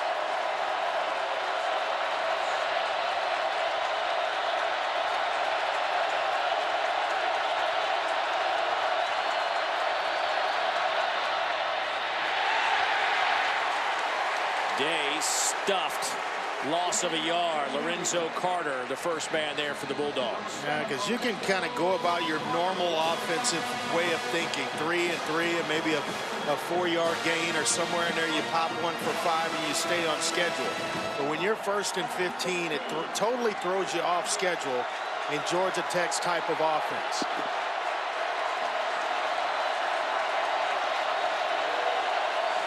Boy, no DeAndre Smelter either for the Jackets on the outside. They will throw it here and right through the hands of B.J. Bostic. But if he catches this one, Dave, he could run for a while. Found a nice void in the coverage. And watch here. You just got to hang on to this one. He's running. It's out in front. That one he catches. It's a foot race with Quincy Mauger. He's behind Herrera, the linebacker, but you got to hold on to that one.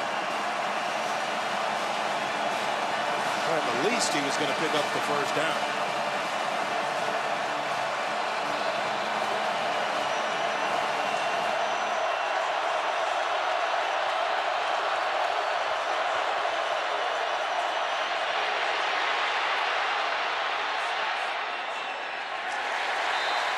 Fourth down. Pressure came from Leonard Floyd. Forced him back the other way. The primary receiver was Waller off the front side. And the pressure forced Thomas to the backside. Really nobody there for him. And tight man coverage by this Bulldog defense. They'll force a punt. And we'll have some excellent field position in which to work in.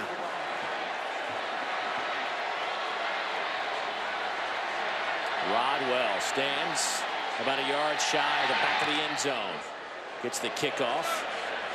It'll hit at the 42 and take a Georgia bounce back at the 37 where it is down. A 31-yard punt. 7:32 to go in the third quarter, and the Bulldogs with outstanding field position. Back to Athens in a moment. Well, college football action continues today at 4 as Tennessee's push for a postseason bowl game continues against SEC East foe Vanderbilt. It's all presented by Regions Bank today on the SEC ESPN Network and Watch ESPN.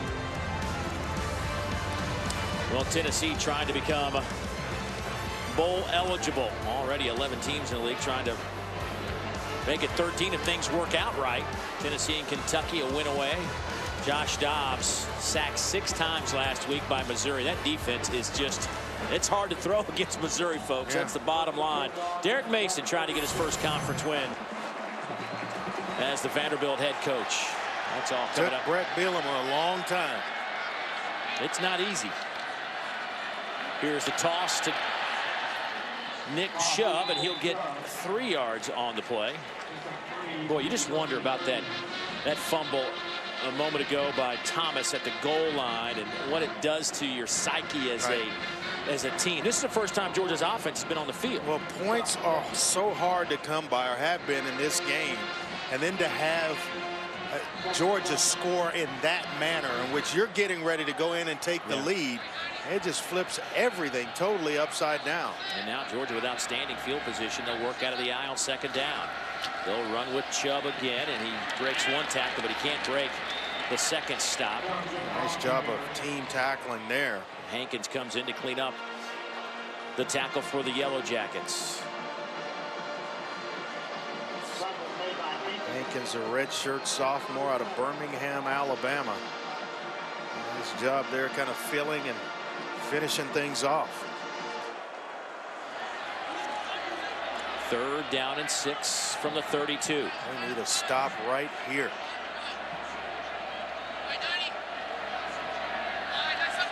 Mason looking to throw over the middle, a little bit high, and it should have been picked off.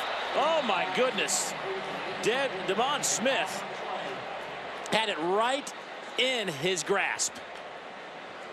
There is a flag down. It looks like right at the line of scrimmage in front of the Georgia bench. And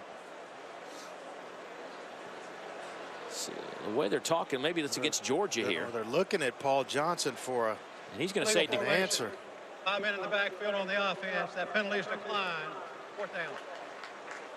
4th and 6, and it's in that area. I guess they're going to bring out Marshall Morgan, where it's a long field goal attempt, but you also would entertain the thought with it being 4th and 6 of maybe going for it. Boy, Smith could have had the pick, though. Thrown right to him. Right in his chest. So Marshall Morgan, season-long 53 last week against Charleston Southern. This from 49, out of the hold of Adam Erickson. Nathan Theus with the snap, and this one is blocked. Adam Gotsis with his 2nd block of the year, and Georgia Tech just reclaimed some momentum. We talked about this game being evenly matched coming in from the top. Well, you block one of ours, we will do you the same. And Gotsis, the big guy in the middle, comes away with a block. Excellent penetration. The hand is up. The block And Georgia Tech taking over with some pretty good field position.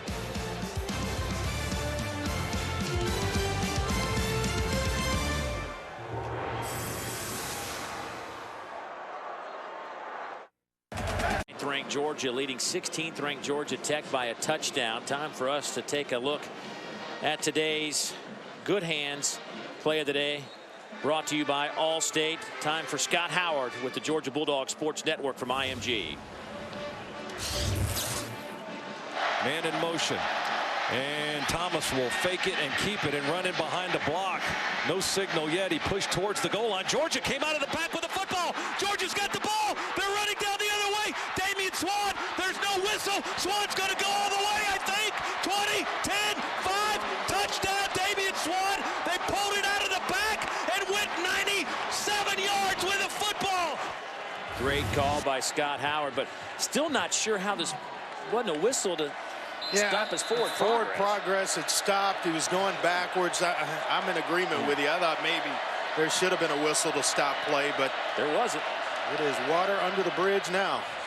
Inside handoff, Zach Laskey still driving down to the 45 of Georgia. Nice run of 19 yards. Boy, I like this senior from Peachtree City, Georgia.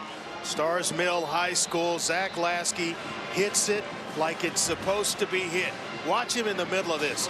Quickness right there. Nice block by Trey Braun, the left guard. That frees him up. But boy, does he hit it with some explosion and speed. 9 carries, 66 yards for Zach Laskey. First down and 10. This time, Georgia handles the dive play, only a yard. Let's go down to Laura. Well, Dave, you were wondering about Justin Thomas's psyche after the goal line fumble. He was pacing the sideline by himself, shaking his head for a while. And then he went over to his receivers who were telling him to keep his head up. But he said, guys, it's all on me. And we know how much this means to both of these teams. It'll be interesting to see how he responds, Dave.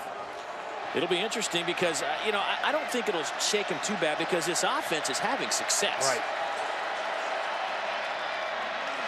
Toss sweep.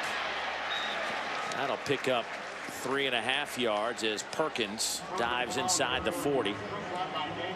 Oh, if he could have kept his feet. Brian Chamberlain, the left tackle, in his second year as a full-time starter in this offense, had thrown him a nice block in space, and he keeps his footing. He would have at the very least, picked up the first down. So now it's third down and 5 today on third downs. Georgia Tech 5 out of 12. They're the best in the country coming into this game on converting these situations. There's the pitch. Deion Hill trying to get the corner, and he does. First down, Georgia Tech. Well, he has come up with some big plays on third downs for this Tech offense. Nice job. They close down on the fullback Laskey, take the pitch, take the quarterback away, and now it forces you to pitch it to Hill, and he responds with a first down for the Tech offense.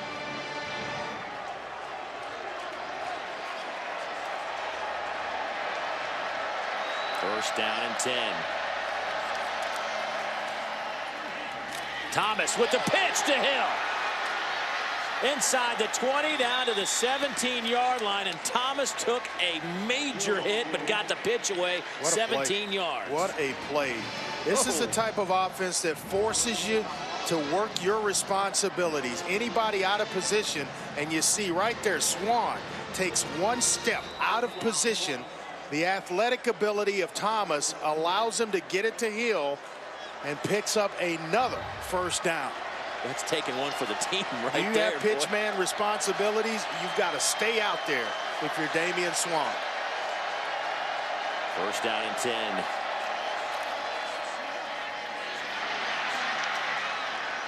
Inside the 10, down to the 9. A little misdirection. Deion Hill, he picks up 6. Now they go misdirection and come back the other way. Watch him. Nice block by Perkins, the back. Another unselfish play. We saw Dennis Andrews throw a block on the outside earlier. And that's what I'm talking about. These A-backs for Georgia Tech have to be unselfish. When you don't have the football in your hands, You're asked to do some things and make plays in terms of blocking for the other guys.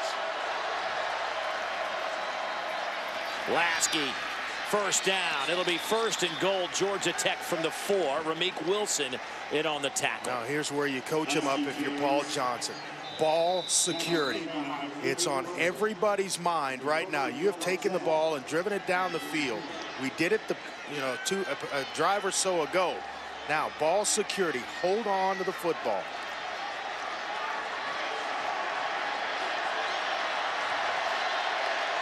.2:19 to go, 3rd quarter. Laskey, left side, touchdown, Georgia Tech. Laskey's 6th touchdown run of the season. That is a big boy drive right there by the Yellow Jackets. I just think with this pace, they get in the huddle, they call a play, they come right to the line of scrimmage, quick snap. The tempo has increased. I think Georgia defensively maybe getting a little winded trying to defend this offense that just keeps coming right at them.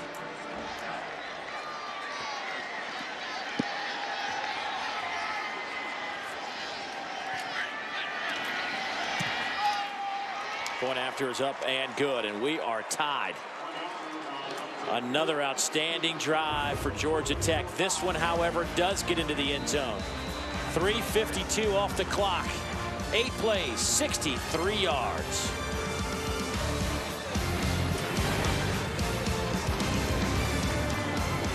When you have to get. Tune in Sunday as the SEC Network brings you a rewind of a classic SEC game. 2007 Ole Miss, Mississippi State.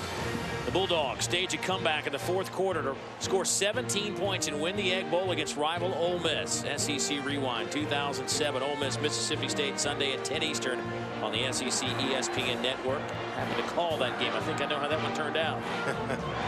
That was a game dominated by Ole Miss for 3 3/4. And Mississippi State just had enough in the tank. That Egg Bowl coming up later today at 3:30 Eastern time. Georgia Tech in the 3rd quarter has run 23 plays for 158 yards. Georgia has run 4 plays for 4 yards. Touchback out to the 25. We will go. I think a little responsibility on the shoulders of Hutson Mason, Nick Chubb, and Sony Michel to get this thing going. And there's a guy that's been a little bit quiet today, and number 31, Chris Conley. Won't be surprised if he doesn't get himself involved in this thing offensively. Spread him out, throw it a little bit, throw it around a little bit, and he is outstanding in space with the ball in his hands. Hutson Mason 8 out of 10 today for 88 yards. I don't know that Conley's been targeted today. He has not. From the 25 on 1st down and 10. Little heat coming from Georgia Tech. Dump it over the middle to Nick Chubb. He'll have 10.5 yards. 1st down, Georgia. Neely in on the tackle. Yeah, Mason just had such a good feel for the game. He wanted to go outside to Malcolm Mitchell on a hitch. It was covered up, and instead of coming back, he knew I'd stayed there. He stayed there a little bit too long. Let me just go ahead and check this down to Chubb, where I don't have to come backside and risk getting sacked. Mason trying to set up a screen. Georgia Tech all over it. That's one of the things Ted Roof, defensive coordinator of Georgia Tech, was talking about. We all talk about Chubb and this and that, but he says you can't overlook this screen game by Georgia, so you know Tech was prepared. Great pressure inside. And DJ White as well, covering up the screen of Chubb. Really nowhere to go with the football, and we've run a few screens in this game, especially that first drive where they were very successful in doing so. Since then, Georgia Tech's been right there playing them well.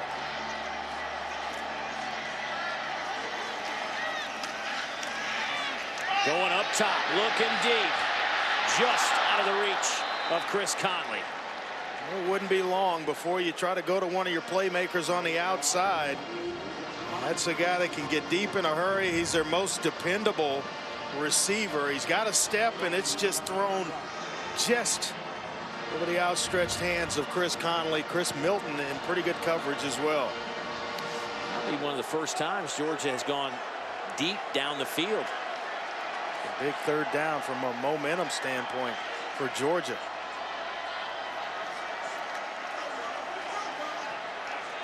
Pass caught, and then it will go as a reception. Jonathan Rupp. First down, Georgia at the 48 of Georgia Tech. Boy, Gain this of is 16. a pair of strong hands right here. You got a defensive back draped on you. I think he actually gets a hand on the football, and he thought he had it out. DJ White thought he actually had the ball out. Rump just holding on. And that inside slant, and picks up a first down to bail out this Georgia offense. 1:10 to go here in the third quarter. Nick Chubb trying to work that right side, gets about a yard on the play. First man there, Anthony Harrell. Harrell's made a couple of good plays in this ball game. All over the field.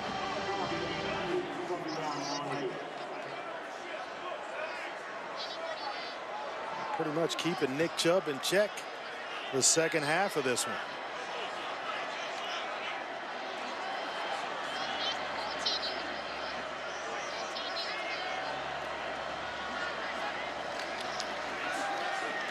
Over the middle.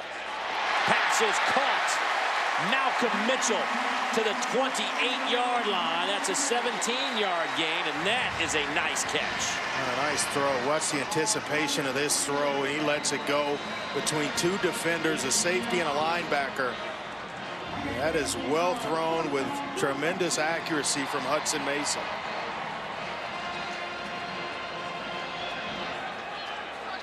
Malcolm Mitchell came in averaging just 8 yards a catch on 21 grabs. Now has 5 for 46 today, and that will do it for the third quarter here at Athens. A quarter that was just dominated by Georgia Tech's offense. The only problem is they had a touchdown snatched right out of the hands of their quarterback. Damian Swann goes 99 the other way. But a blocked field goal gave some momentum back to the Jackets, and they would eventually put it in the end zone. We're all tied.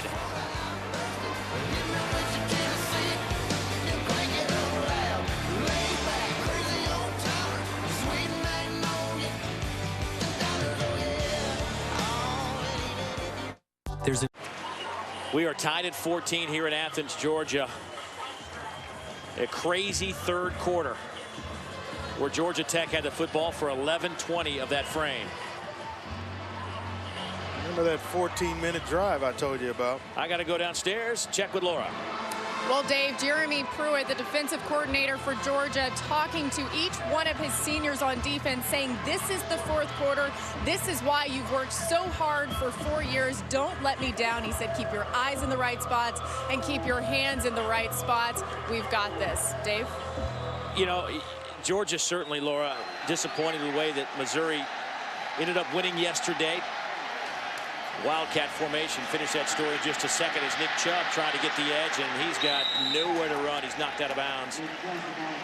But don't tell me that this game doesn't mean something to the Bulldogs. Here's David Andrews, Georgia's center and the leader of this team. Yeah, he's giving it to everybody. Defensive players, offensive guys. This shows you that there's still a lot on the line for David Andrews. A lot of football left to be played in today's ball game. Second down from the 30. They'll swing it to Chubb. Makes a man miss, but then wrapped up as Georgia Tech starting to fly around the football. Tremaine McNair with a nice open field tackle, and there's David Andrews, 39 consecutive starts at Georgia. That's the longest streak on the team, and mention the fact he followed a pretty good one in Ben Jones, who was a 4-year starter up front, and now the starting left guard for the Houston Texans.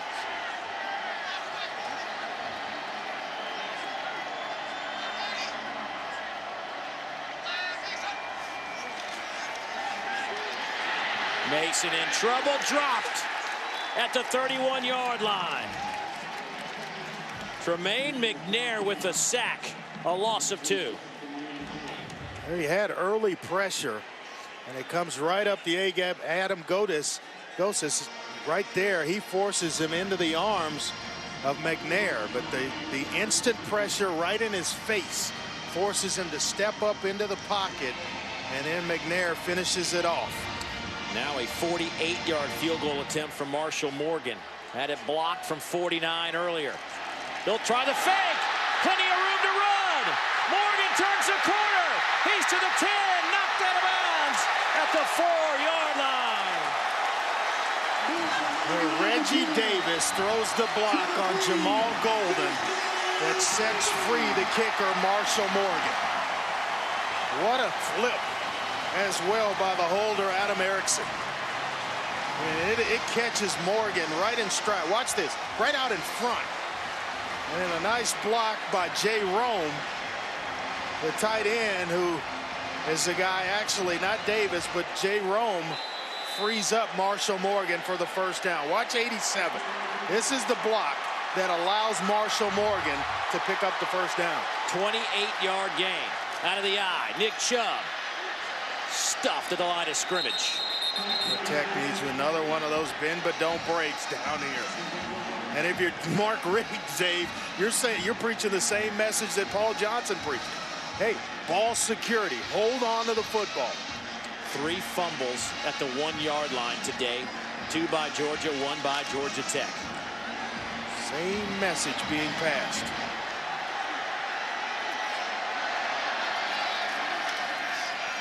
They'll throw it in the end zone. Blazevich, incomplete, but a flag in the end zone. Some pass interference here, or a hold working against Jeb Blazevich.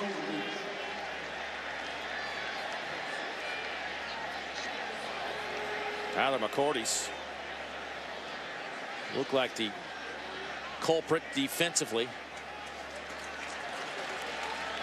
Holding of an eligible receiver on the pass across the line of scrimmage.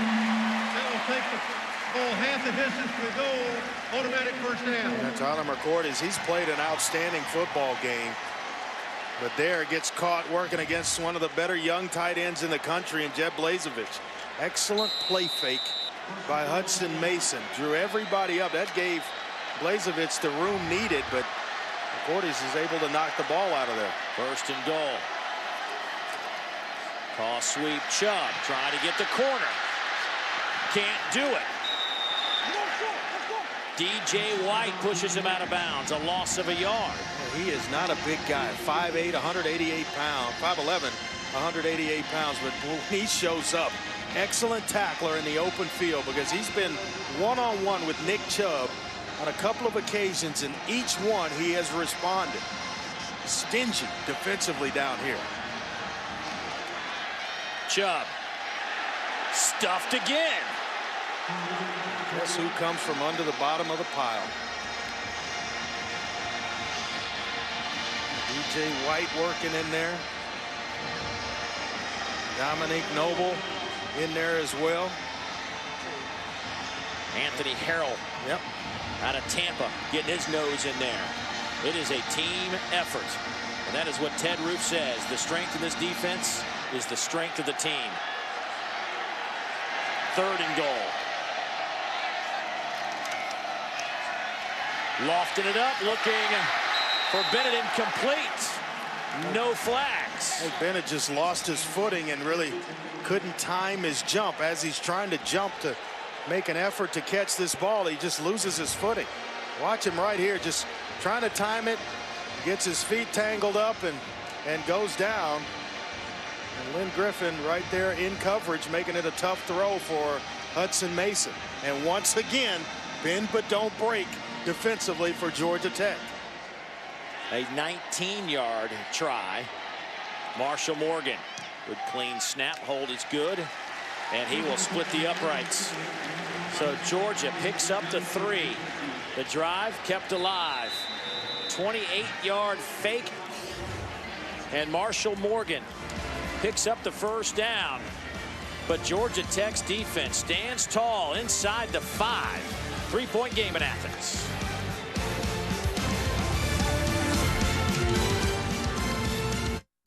Another Another crazy day between Georgia and Georgia Tech. It started with Nick Chubb just trying to launch from the one, fumbled the football.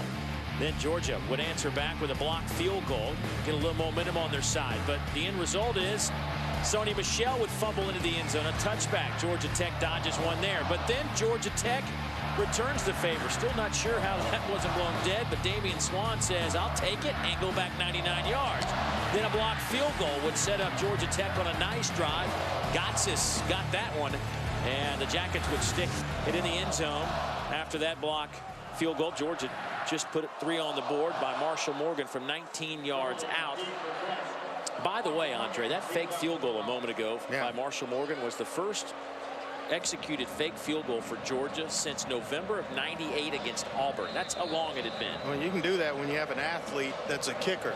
Marshall Morgan certainly qualifies because he took it, didn't take a misstep, and was around the end with that block from Jay Rome on his way to a first down. Morgan will kick it off. Jamal Golden.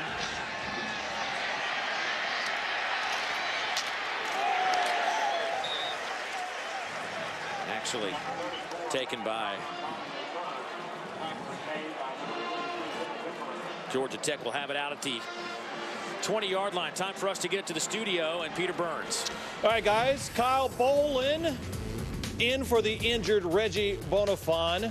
That game gets it to Devontae Parker for another touchdown. He's got 4 catches, 109 yards. They're up 28-20. And it looks like South Carolina's streak might end 28-10. Turns it over South Carolina. Thank you, Peter.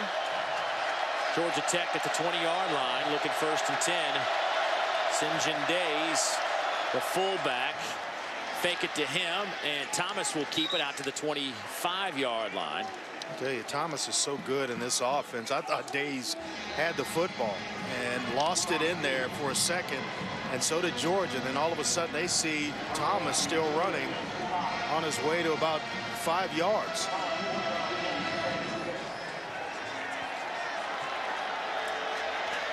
Georgia Tech today on the ground has rushed for 281 yards. They've outgained Georgia overall, 345 to 303.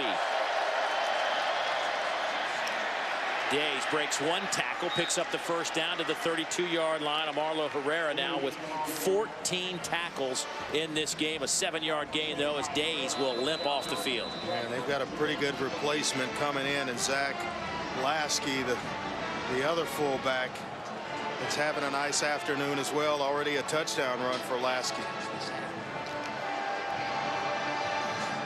Only 2 passes this half for Georgia Tech. It has been the ground and pound. Actually, Matt Connors coming in.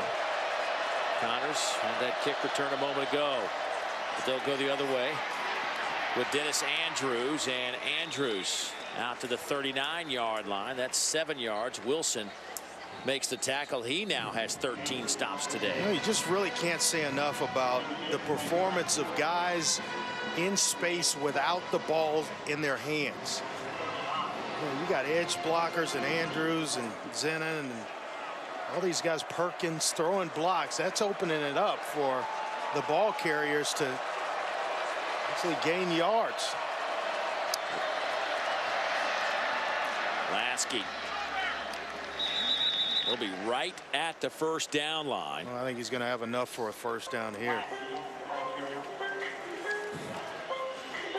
It's the unselfish play in space by the receivers and these A-backs that don't have the ball, allowing for some chunk plays by Georgia Tech.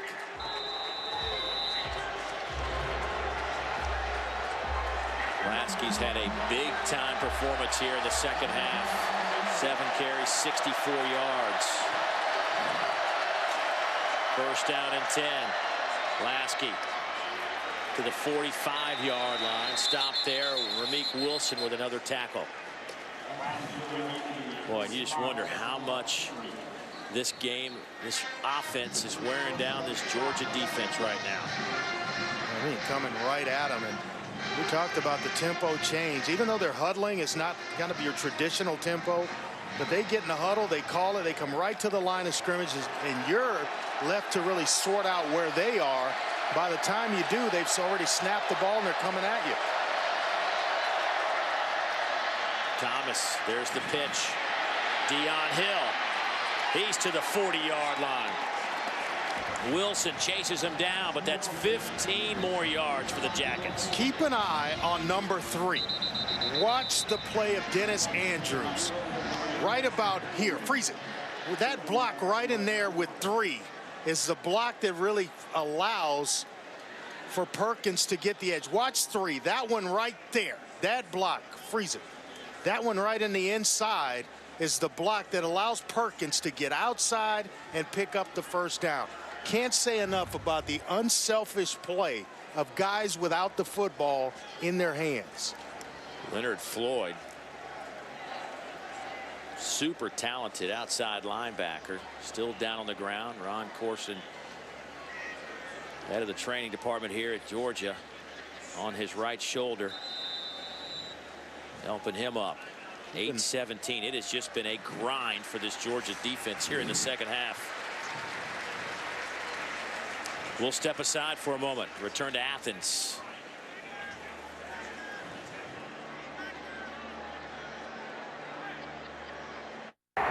SEC Network Football is presented by Allstate, proud supporters of college football.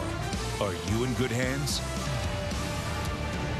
Senior day here in Athens. 27 Georgia seniors being honored before the game, and certainly an emotional day for one of them right there, Mr. Chris Conley. 19 career touchdown receptions. Hutson Mason, boy, you want to talk about a guy who waited his turn.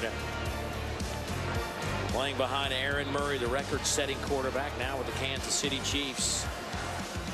Ending it here in the regular season between the hedges, and another one that's going to come down to the wire. 17-14, Georgia out in front. Georgia Tech has just, in terms of time of possession and running the football, has owned the second half. 52 carries, 317 on the ground, and 8 different ball carriers. Zach Laskey picks up 7 more. Wilson now with 15 tackles on the day. And we talked about that 14-minute drive that Paul Johnson had when he was coaching at Navy. I was a part of that game. They can chew it up. They've already had a drive earlier in this game that went for over 11 minutes. And they could basically chew up this 7.5 minutes left and leave Georgia with very little time. But it's essential that they get some points themselves after doing so. This will be a fantastic finish. Second down. Another dive play to Laskey. This time he is stuffed. Wilson leading the charge for the Dogs. Gain of only a 1. Ray Drew also in on the action. Days has not been back in after he limped off, and he's turned it over to Connors and Laskey. Power back of the 3 of them, St. John Days. You think you're in 4-down territory here? I think definitely you're in 4-down territory. There is St. John Days. He's a spectator at the moment. Laskey lined up behind Thomas.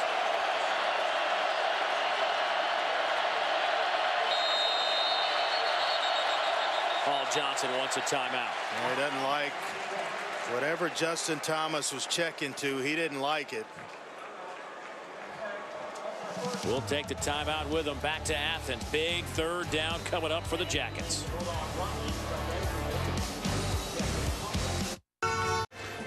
Time to take a look at Playing with Style, brought to you by Belk. Ray Drew on senior day having a big-time afternoon of it. Not only with 7 tackles, but a blocked field goal as well. Damian Swann, another Georgia senior, with a huge play. The 99-yard fumble return that will live in Georgia lore forever, especially if the Dogs can hold on here. But a big 3rd down coming up. 3rd down and 2. Well, you got to stop them 2 plays in a row, because I got to believe Paul Johnson going to go for it if they come up short here. Laskey bobbled the football and still has the wits about him to pick up the first down. Just has a knack for finding space along that offensive line. It was designed to go inside. Watch him after the bobble. He knows it's no longer there, but he gets just a jump step to get right back outside and then vertical to pick up the first down. Oh, man. Well, I like this kid, Laskey. First down and 10. 10th play of the drive coming up.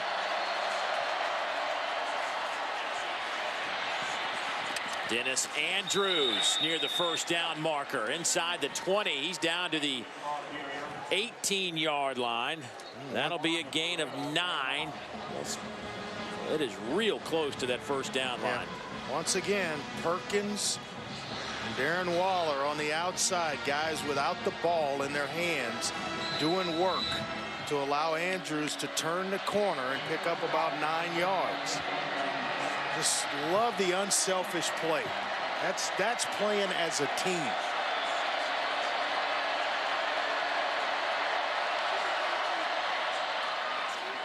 Laskey on the dive inside the 15, first down after a gain of 4. You know, when we talked to Paul Johnson this week, told us, you know, I've had more talented teams, but this is the best team that I've had at Georgia Tech because everybody knows their responsibilities.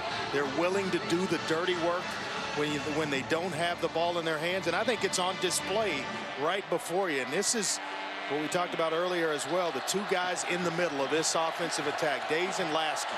Those are the afternoons that they put together. When those two are going, it's a long day defensively for you. I mean, how frustrating must this be for the Georgia bench? Toss sweep coming near side. Deion Hill inside the 10.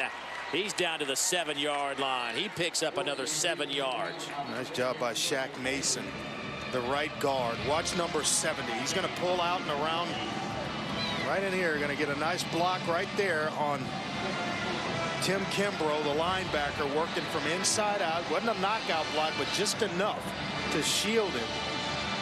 Allow his ball carrier to pick up about 6 yards. That's the best offensive lineman on the team right there. Number 70, big Shaq Mason.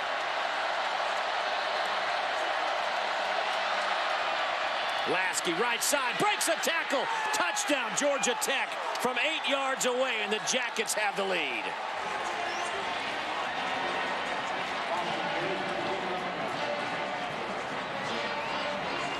Boy, a down block by the tackle. 75. Aaron Joe, they pull the guard, Shaq Mason. It's so clean that he doesn't even have to block anybody for Laskey. And you talk about a lot of plays defensively for Georgia, starting to wear down a little bit on that side of the football.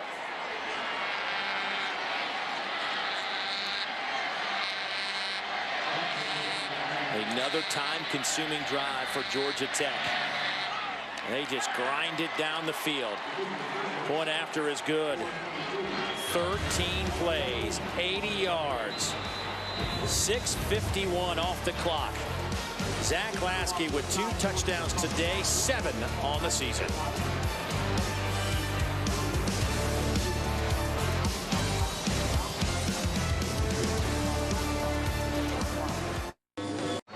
Well, back in 2008, Georgia and Georgia Tech squaring up, very similar type of setting. Both had nice rankings coming into the game. Paul Johnson's first season at the helm of Georgia Tech. Matthew Stafford running the show, but the Jackets would use a dominating run game. Jonathan Dwyer had 144 yards. Roddy Jones had a day of 214 and a couple of touchdowns as Georgia Tech escaped Athens 45-42. It's the only time that Mark Richt has lost to Georgia Tech in his tenure here at Georgia. Matter of fact, it is the only non-conference loss under Mark Richt for the Dogs in Sanford Stadium. He is 39-1 against non-SEC foes. Take something special right now because Tech's playing well on both sides of the football. Short kick. Georgia Tech has it. They scoop it up, or did it hit out of bounds? They're going to say Georgia Tech will. Can't advance it. They're going to say he's recovered it right around the 26 27-yard line, and Georgia just went to sleep special teams wise. Lawrence Austin came up with the football for Georgia Tech. I don't know why Quavon Hicks didn't feel this ball. Maybe he thought someone was coming from behind, but he just leaves it, and it's just sitting there. Oh, my goodness. Both J. Rome and Quavon Hicks did not feel the football. It's right there. And Lawrence Austin, the defensive back, playing on special teams, comes up with a recovery. What a mental meltdown. And now Georgia Tech with 4:22 will try to run this thing out. When you got a tired defense, guys are a little bit angry, getting a little chippy in there. I tell you what, the way they have operated offensively, this is a tough chore for Georgia going forward.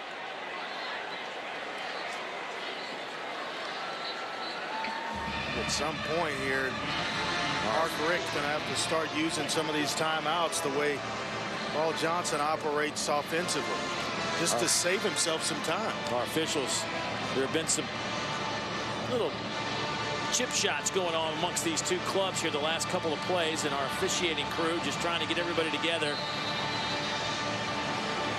But Austin still celebrating just a meltdown. Heck of a play to come up with the football.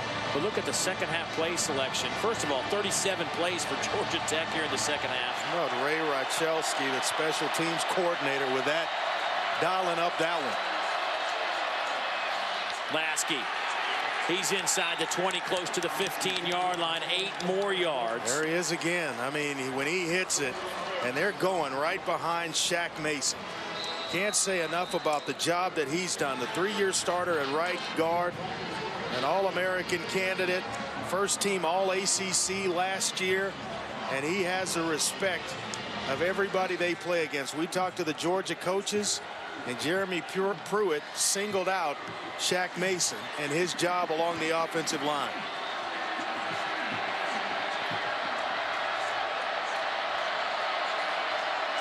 I mean, stating the obvious here, but Georgia's got to hold this Georgia Tech team to a field goal if they can't get the football back some other way. But it is timeout time for the Bulldogs. They will spin one here with 2:59 on the clock. Don't forget, coming up at 4 o'clock Eastern, Tennessee's push for a postseason bowl game will continue against their in-state rivals, the Vanderbilt Commodores. Presented by Regions Bank. It's all coming up on the SEC ESPN Network and the Watch ESPN app. Can Butch Jones get this team over the hump and into a bowl game? We'll find out beginning at 4 o'clock Eastern today. Of course, Missouri, congrats to the Tigers. Go 7-1 in SEC play. Big win yesterday at home against Arkansas. They'll move on to the SEC title game. And of course, this is just one of 4 ACC-SEC matchups going on today in rivalry weekend. And coming up tonight at 7:45 Eastern on ESPN, it'll be Auburn and Alabama. Don't forget, right here on the SEC Network, you can join Paul Feinbaum as he takes calls during the game. That should be quite interesting. Boy, look at the time of possession for Georgia Tech this season. I misspoke earlier. It was actually 2 minutes better today than it is for their average. 11 minutes of time of possession in the third quarter rather than an 11-minute drive. But I've seen them do it on a few occasions. This offense of Paul Johnson's. Thomas. He's tripped up back at the 18-yard line. That'll be a loss of 3.5 yards. And another timeout taken by Georgia. It's just designed, Dave, to kind of extend a play where it's longer rather than a quick hitter inside and a stop. You're just trying to run some clock now by getting Justin Thomas outside along the edges. And I've said many times that I think Paul Johnson's one of, if not the best, one of the best in-game coaches in terms of adjustments and what he does offensively. A lot of respect for him. Don't forget, this Georgia Tech team heading to the ACC championship game to take on Florida State. Paul Johnson quick to remind us in our meetings that he's 2-1 against Florida State.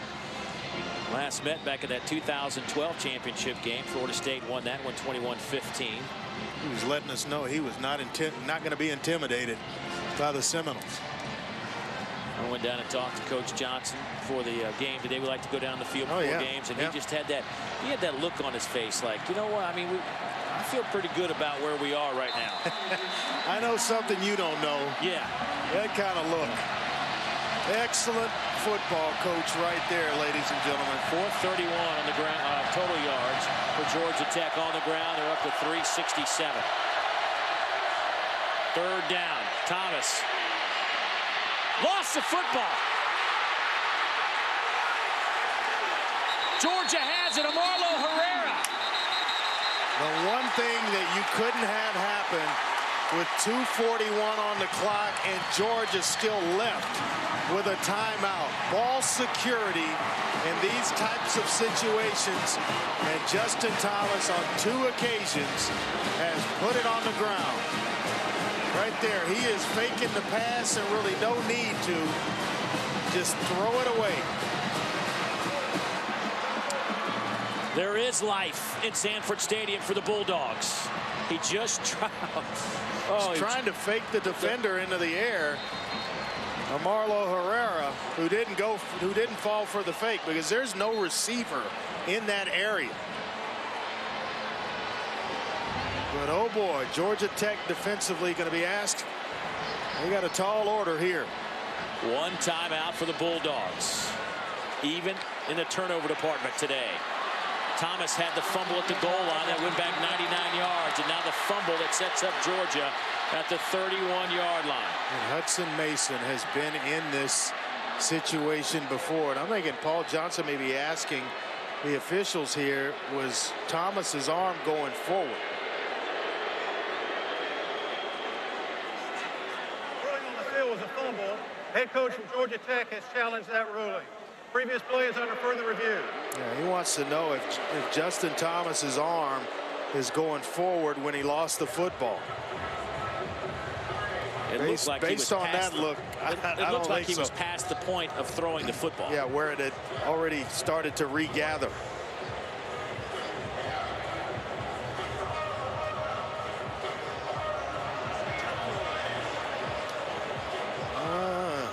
It's close.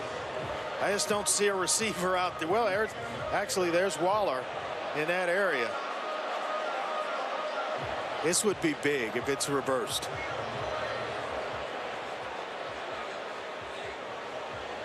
You can certainly make a case for it. Ruling on the field is confirmed. Fumble intended by Georgia. Georgia Tech is charged to timeout. They will have one timeout remaining. Pretty obvious to our replay officials that it was a fumble, as that ruling came back quickly.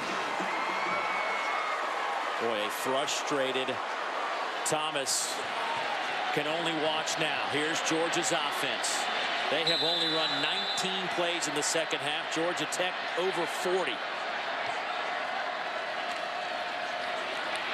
Mason right through the hands. That was looking for Malcolm Mitchell. Remember last year, Mason was the starter, his first career start against Georgia Tech because Aaron Murray got hurt against Auburn, tore his ACL, rallied Georgia from 20 down to pick up the win.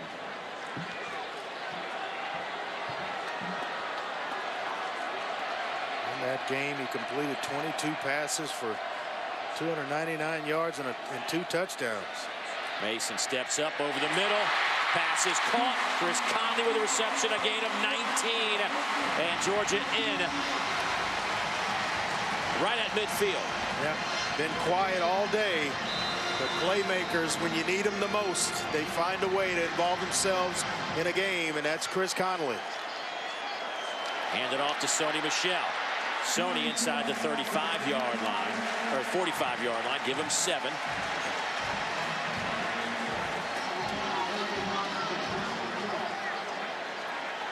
.207, 206 to play in this one. Near side. First down, Georgia. Malcolm Mitchell picks up 7. DJ White there as well, helping to escort Malcolm Mitchell down, but he was going for the strip, trying to jar the ball loose. It's a good young cornerback here, DJ White. Mason, nowhere to go. Dumps it off to Blazevich, and he is tossed to the turf by DJ White. Gain of 5. That looked close to whether Mason was across the line of scrimmage. Remember, Georgia with only 1 timeout left. Both teams with just a single timeout. 90 seconds to play. Sony Michel has a hole. He's to the 21. That'll stop it for a moment after a gain of 11. The clock will stop because of the first down, and keep in mind they need a touchdown. They have to get into the end zone. With a minute 20 seconds left in this ball game, a field goal will do nothing for Georgia. Here comes some pressure. Mason to the end zone looking for Bennett. It's incomplete. And Georgia Tech playing some man-to-man and bringing pressure on Hutson Mason just about every down. And that's not kind of the MO of Ted Roof. He likes to play a lot of zone coverage, but here he is heating up the kitchen of Hutson Mason, forcing him to make quick decisions. Mason now 15 of 22, 165. Here it comes again. See the pressure coming from the top.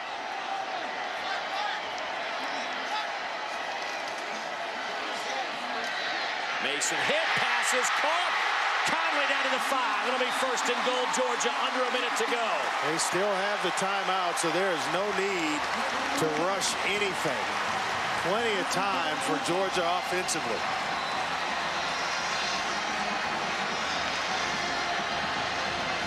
Justin Thomas cannot even watch.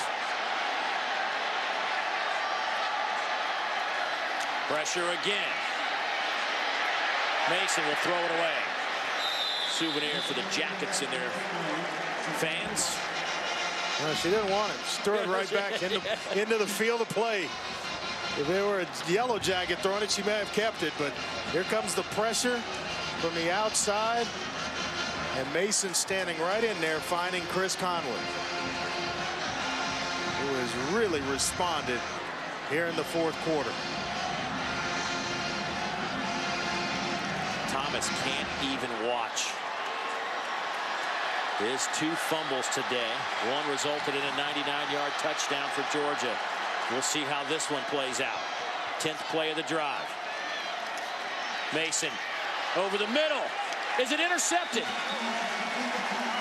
Caught it. Oh, my goodness, what a catch by Conley. Clock is ticking. There's really no need to rush. They have the timeout if they want it. No need to rush here.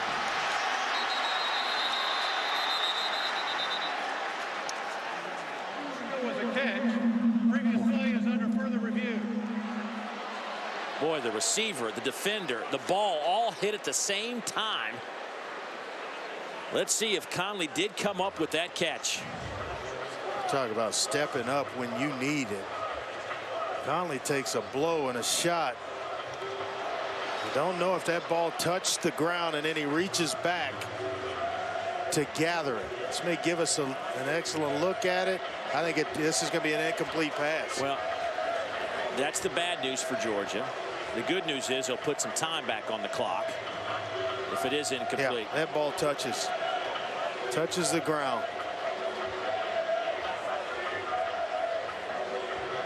Sean Neely has played an outstanding game. He's there to make the hit, along with Isaiah Johnson, who equally as well has played an outstanding ball game. And I think this is a catch and a drop, and this will back Georgia up a little bit.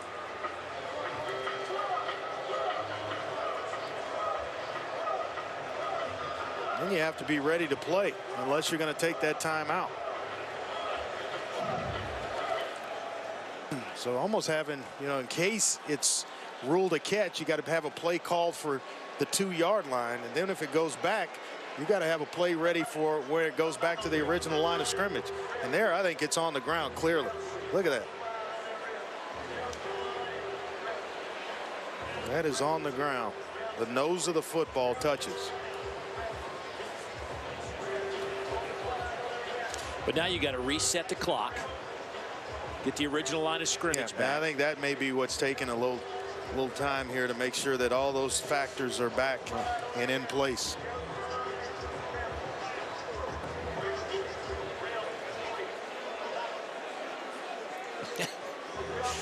What a game. I mean, it is. What a game. It's incredible. You know, 22 of the last 28 games in this series have been decided by 2 scores or less. Last year went to 2 overtimes. Georgia won it 41-34.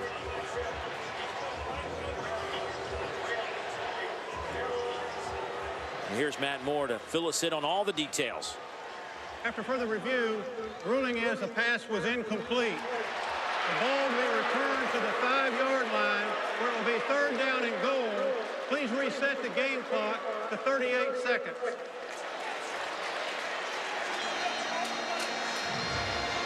You can see here it's a heck of an effort by Chris Conley, but the nose of the football right there just touches.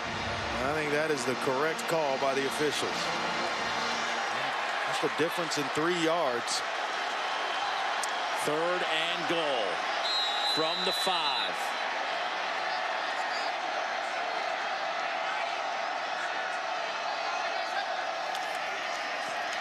They'll hand it off. Chubb is at the 5. He's down to the 3. Nice job again by Isaiah Johnson, the safety, coming up and tackling Nick Chubb. It'll be 4th down and goal. Yeah, this is where I think we may have to take the timeout. 4th down and ball game is what it is.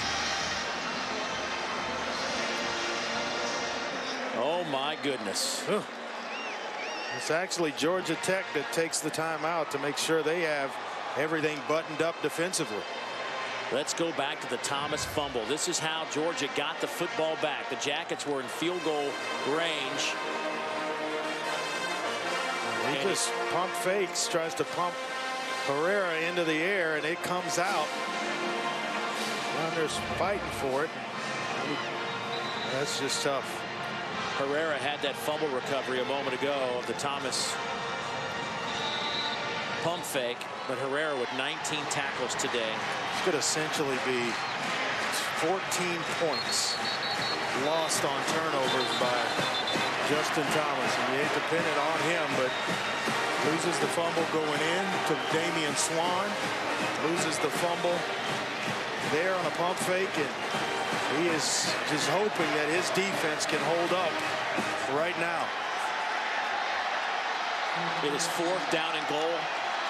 22 seconds, no timeouts for Georgia. This is it right here.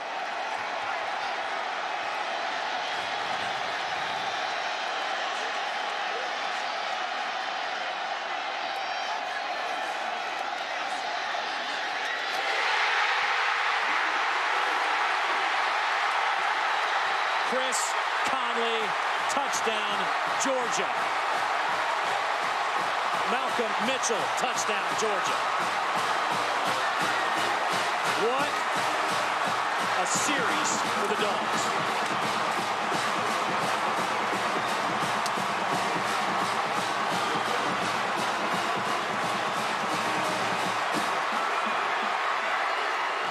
Well, just a roll. They basically give Hutson Mason the sprint out option. Both guys, Bennett as well as Mitchell, go on out routes, and Mitchell was the guy that came open cleanly. Malcolm Mitchell has been fighting through injuries.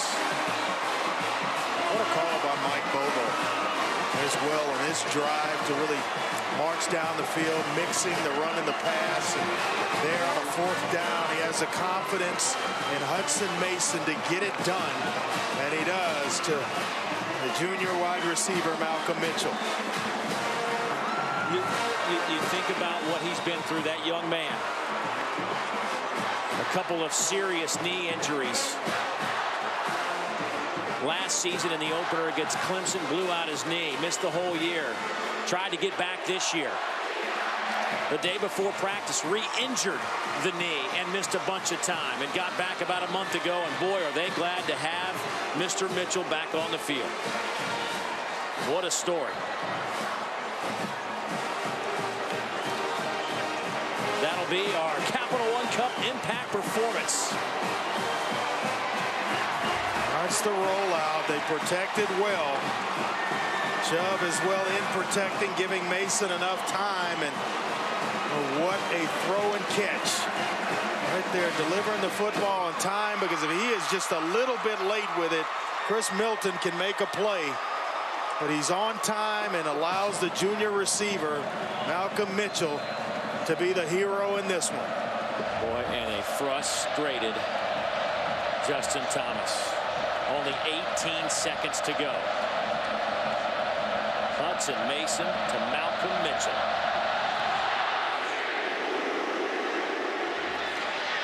Short kick.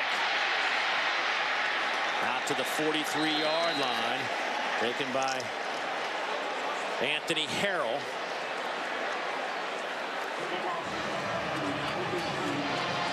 You're watching SEC Network Football presented by Allstate. As Georgia Tech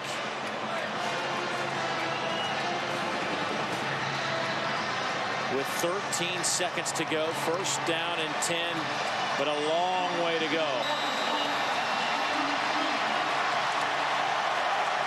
Can they pick up enough to get into field goal range? This takes one big play and to get out of bounds.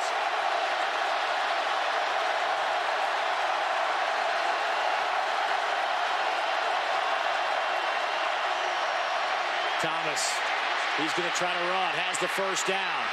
Now we'll get out of bounds, and there are 5 seconds left. Make it 4, 21-yard pickup on the play. Now you really have to emphasize to Justin Thomas that if it's going to be a one-play deal, I think Paul Johnson may be thinking about taking a field goal attempt right now. Yeah, don't mess around with it and trying to drop back and get a play off real quick. It's actually 4 seconds left. They're going to try the field goal attempt right now.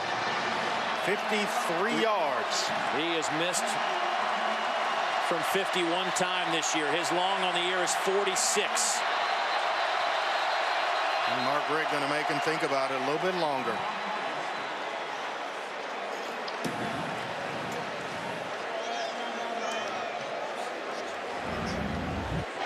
Butker earlier today had one blocked by Ray Drew. That was from 37 yards away. Harrison missed from 52 against Duke earlier this year.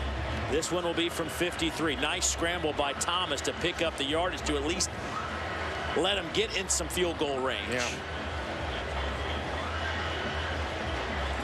Paul Johnson has a lot of confidence in Harrison Butker. And he feels like, you know, he was going to have an All-American type season this year. But 10 of 16 coming in. He's had one block today. He could fix all that right now with a 53-yarder for Georgia Tech to send it into overtime. Here we go. The crowd will tell you the story.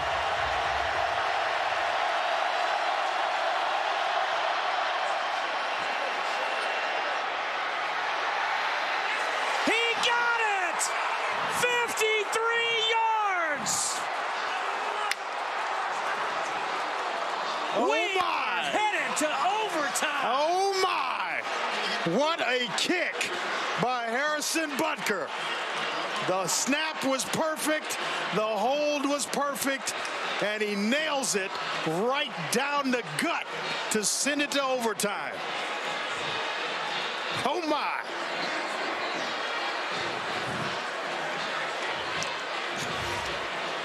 Takes 3 components, the snap, the hold, and the kick. All 3 work in sync. It is right down the middle and long enough.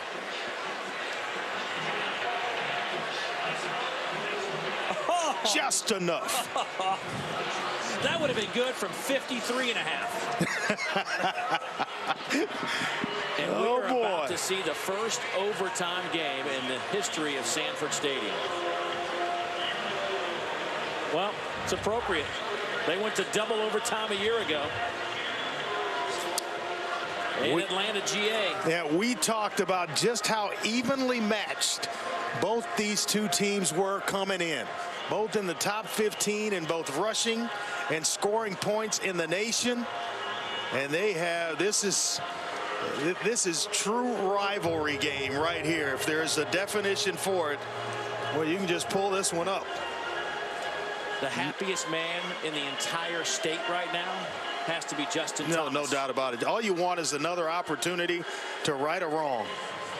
And he's going to get that opportunity in this one. And how about his scramble to pick up the 21 yards out in field goal range? And credit Paul Johnson as well. He didn't try to squeeze out another play. He had enough belief in his kicker, Butker, to kick it right now. Let's go back and look at this kick again. I really think this kick made it by It inches. barely makes it. I mean, inches. Barely makes it over the crossbar. It's dead center in the middle, but it barely makes it over.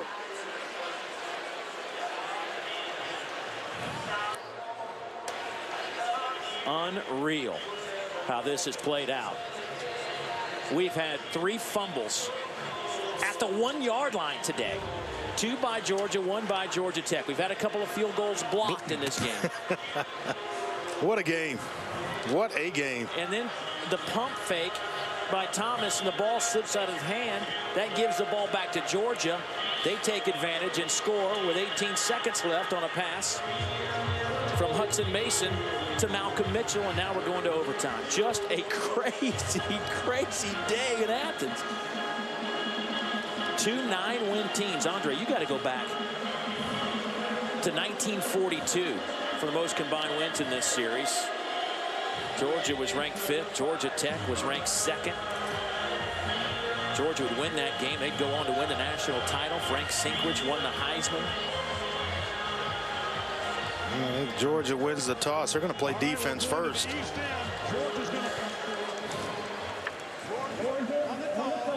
we'll defend, play defense first. Georgia Tech's ball, first down. Now, that's what you do in college overtime so that you know exactly what you have to get done.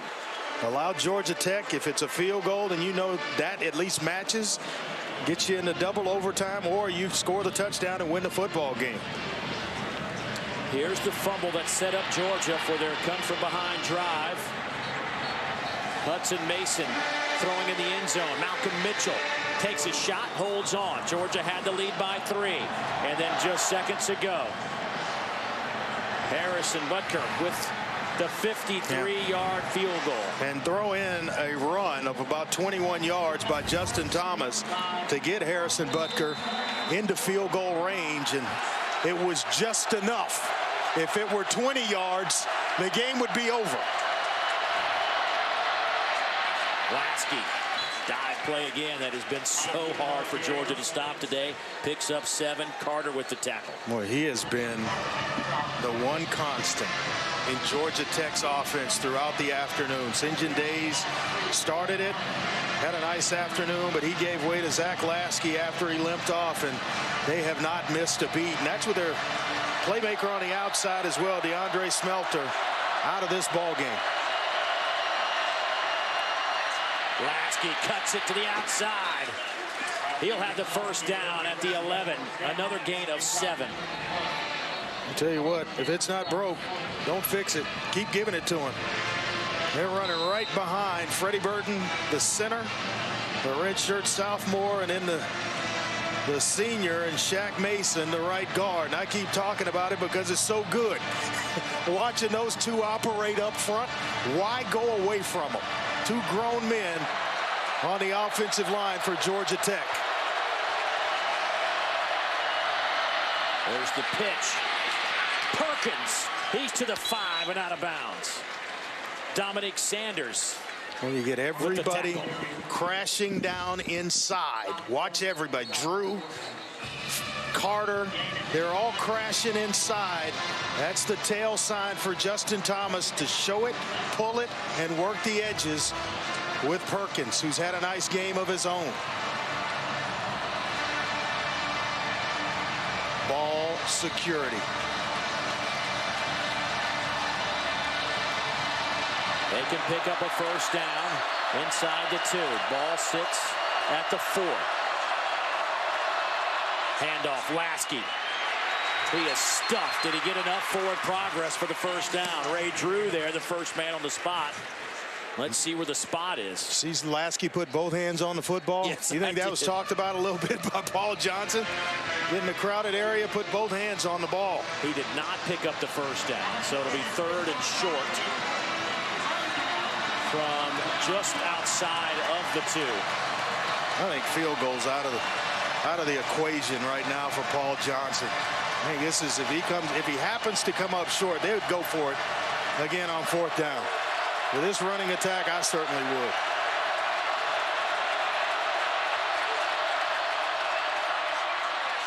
Laskey driving to the end zone, touchdown, Georgia Tech. His 3rd today. The way he has stepped in for St. John days and performed, I think he's their MVP, no doubt about it. Right here, they get Floyd up into the air. You have to play leverage. You cannot give up space. You've got to get your pad level low. You go high, it makes it an easy block for Aaron Joe, the right tackle, and Shaq Mason to get push. Blocked. Blocked. Ray Drew again.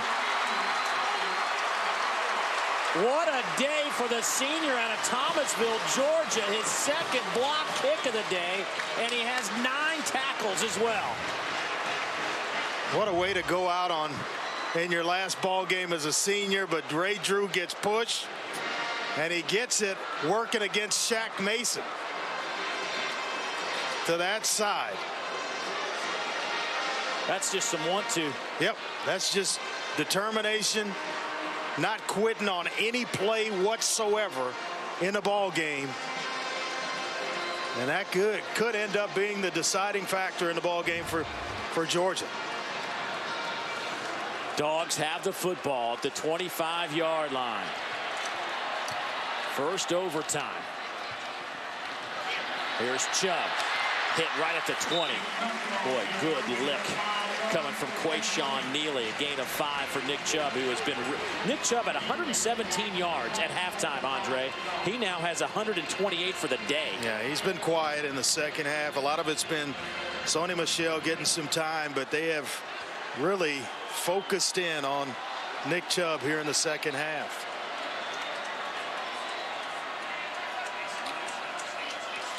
Chubb. Boy, stuffed. He might have even lost a yard. Yeah, nowhere to go with Keyshawn Freeman, the true freshman. He's their best pass rusher, but he has done an outstanding job in holding the point of attack. He's only 235 pounds or so, playing that left end spot for Georgia Tech, but boy, is he a playmaker.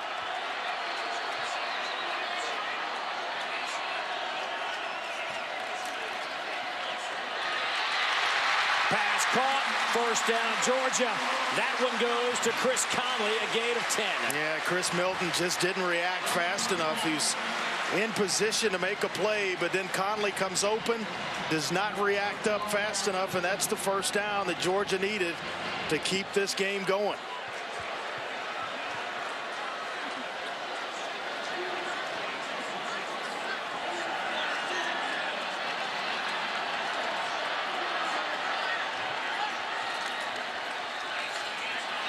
Nick Chubb stuffed again. Boy, Georgia just can't get the edge on these run plays. Boy, and I tell you what, Keyshawn Freeman was being blocked by Jeb Blazevich, the tight end on the outside. Kind of rotated around or gave him a spin move and then fell right back into the play. Watch the edge. And you see Freeman out of position. He rotates around, kind of spins back inside, and is right there to bring down Nick Chubb. Second down and goal.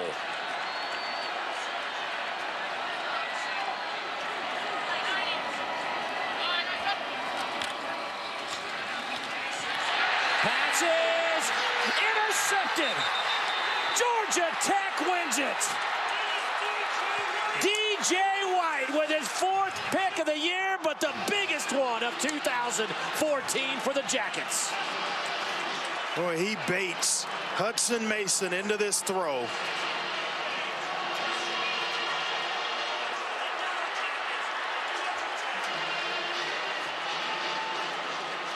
Stared it down a little bit too long, Dave. Made it look like it was open, baited him into the throw, and then stepped right in front of it.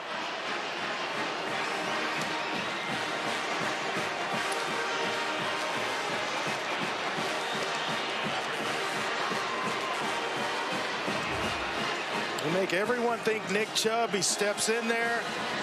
Nice job as well by Tremaine McNair to really close down the throwing lane. Gives him a big body in front.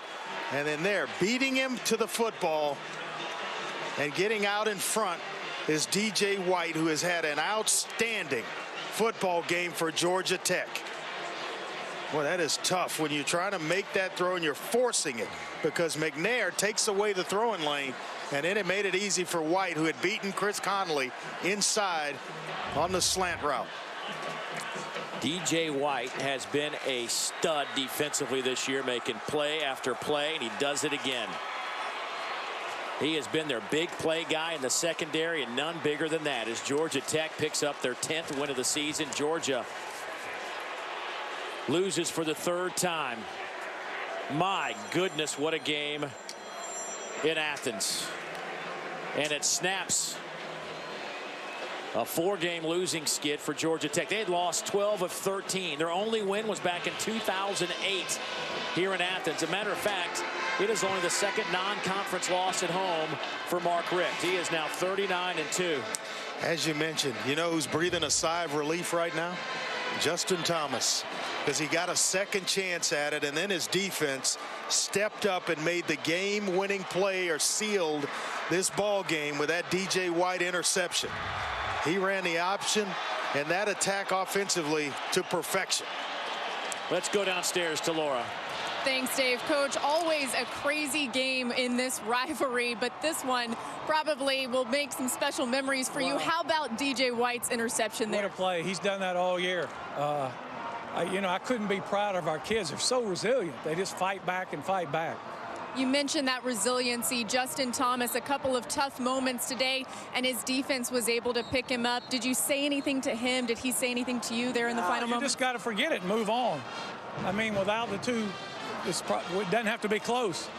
But he's helped us win all year, and he helped us there score at the end. So I love Justin Thomas. You haven't beat Georgia since 2008. How does this one feel? Oh, it feels great. I'm actually 2-2 here in Athens. All right, you're also 2-1 against Florida State. You head into the ACC championship game, turning your attention to the Seminoles. What kind of momentum will you bring into that game? You know, we're going to enjoy this thing tonight. We'll get started on Florida State tomorrow. Thanks, Coach. Congratulations. Thank you. He said it, 2-2 here in Athens.